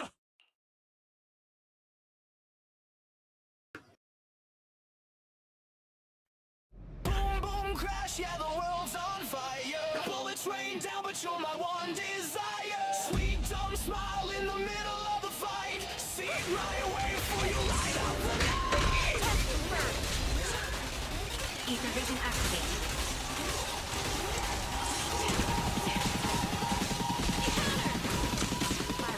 Maker should definitely.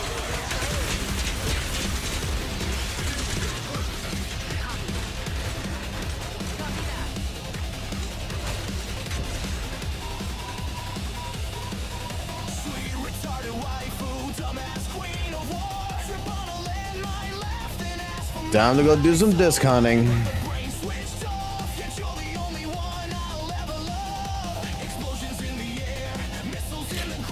I think I need this, if I'm not mistaken, for DPS trigger, because I'm going to fucking do a DPS trigger. Fuck off. I'm still going to build the way I want to fucking build.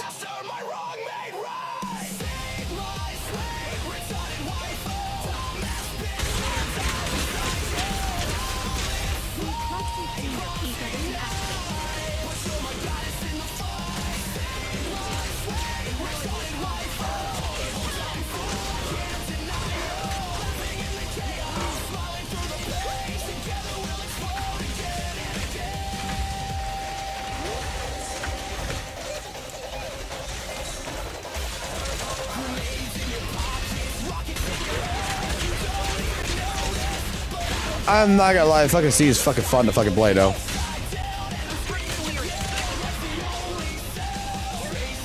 Why is this character so fucking fun to play?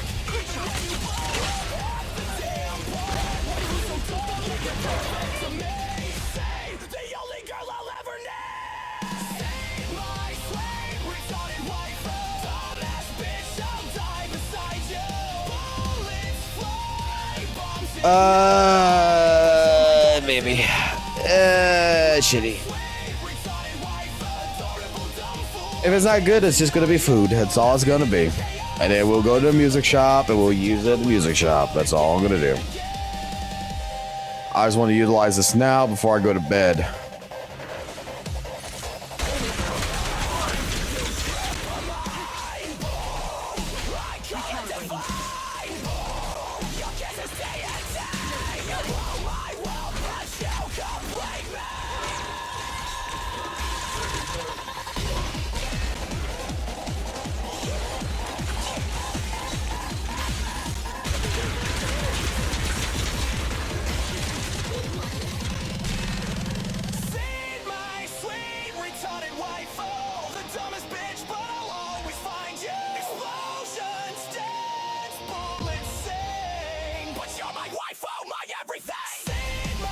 Ooh, crit damage one.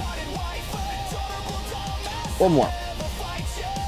We got one as a crit damage. Holy shit. Might better use that.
Alrighty.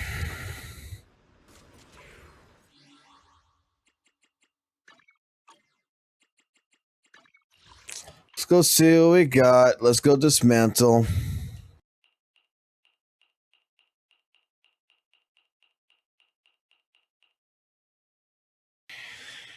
This one's an HP with a nope. Trash.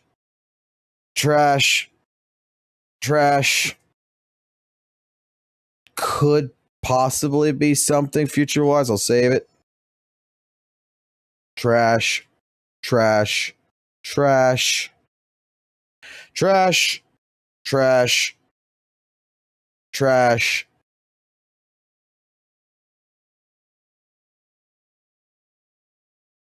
I'm gonna say trash.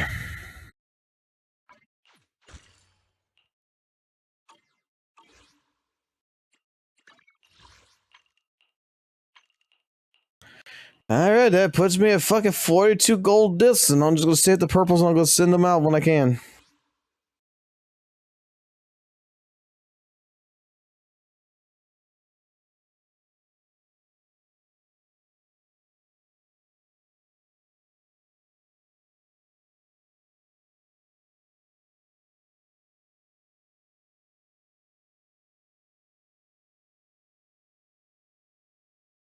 I mean, it's all up to. Hey, look, I'm just saying, like, my subjective opinion on it, right? I'm just saying, my subjective opinion on DA Fun is the fact that I am not pissed off about it. Okay, I like I said, I like the fact that it took me out of my comfort zone, and I thought about it for the last couple of days of playing it. I think it's fucking fun as shit, and I think that it, like, in personal, that I want to change my fucking builds. I want to fucking do better. I want to see what I can pop off. That I know that my characters could deserve to be deserve a grinding phase. That I need to put a little bit more effort into them, and I think that is exactly the key on it. And I want to, before the DA resets, because we got a good bit for that, right? Got 11 days. So if I take 5 fucking days, 7 days, and I fucking go ahead and I work on my characters, I get my characters better, and I do a better fucking, and I get a better job out of this, Hey, I'm good with that. Can't wait to see what Shiyu Defense is gonna fucking bring in. That's gonna be fucking fun as fuck.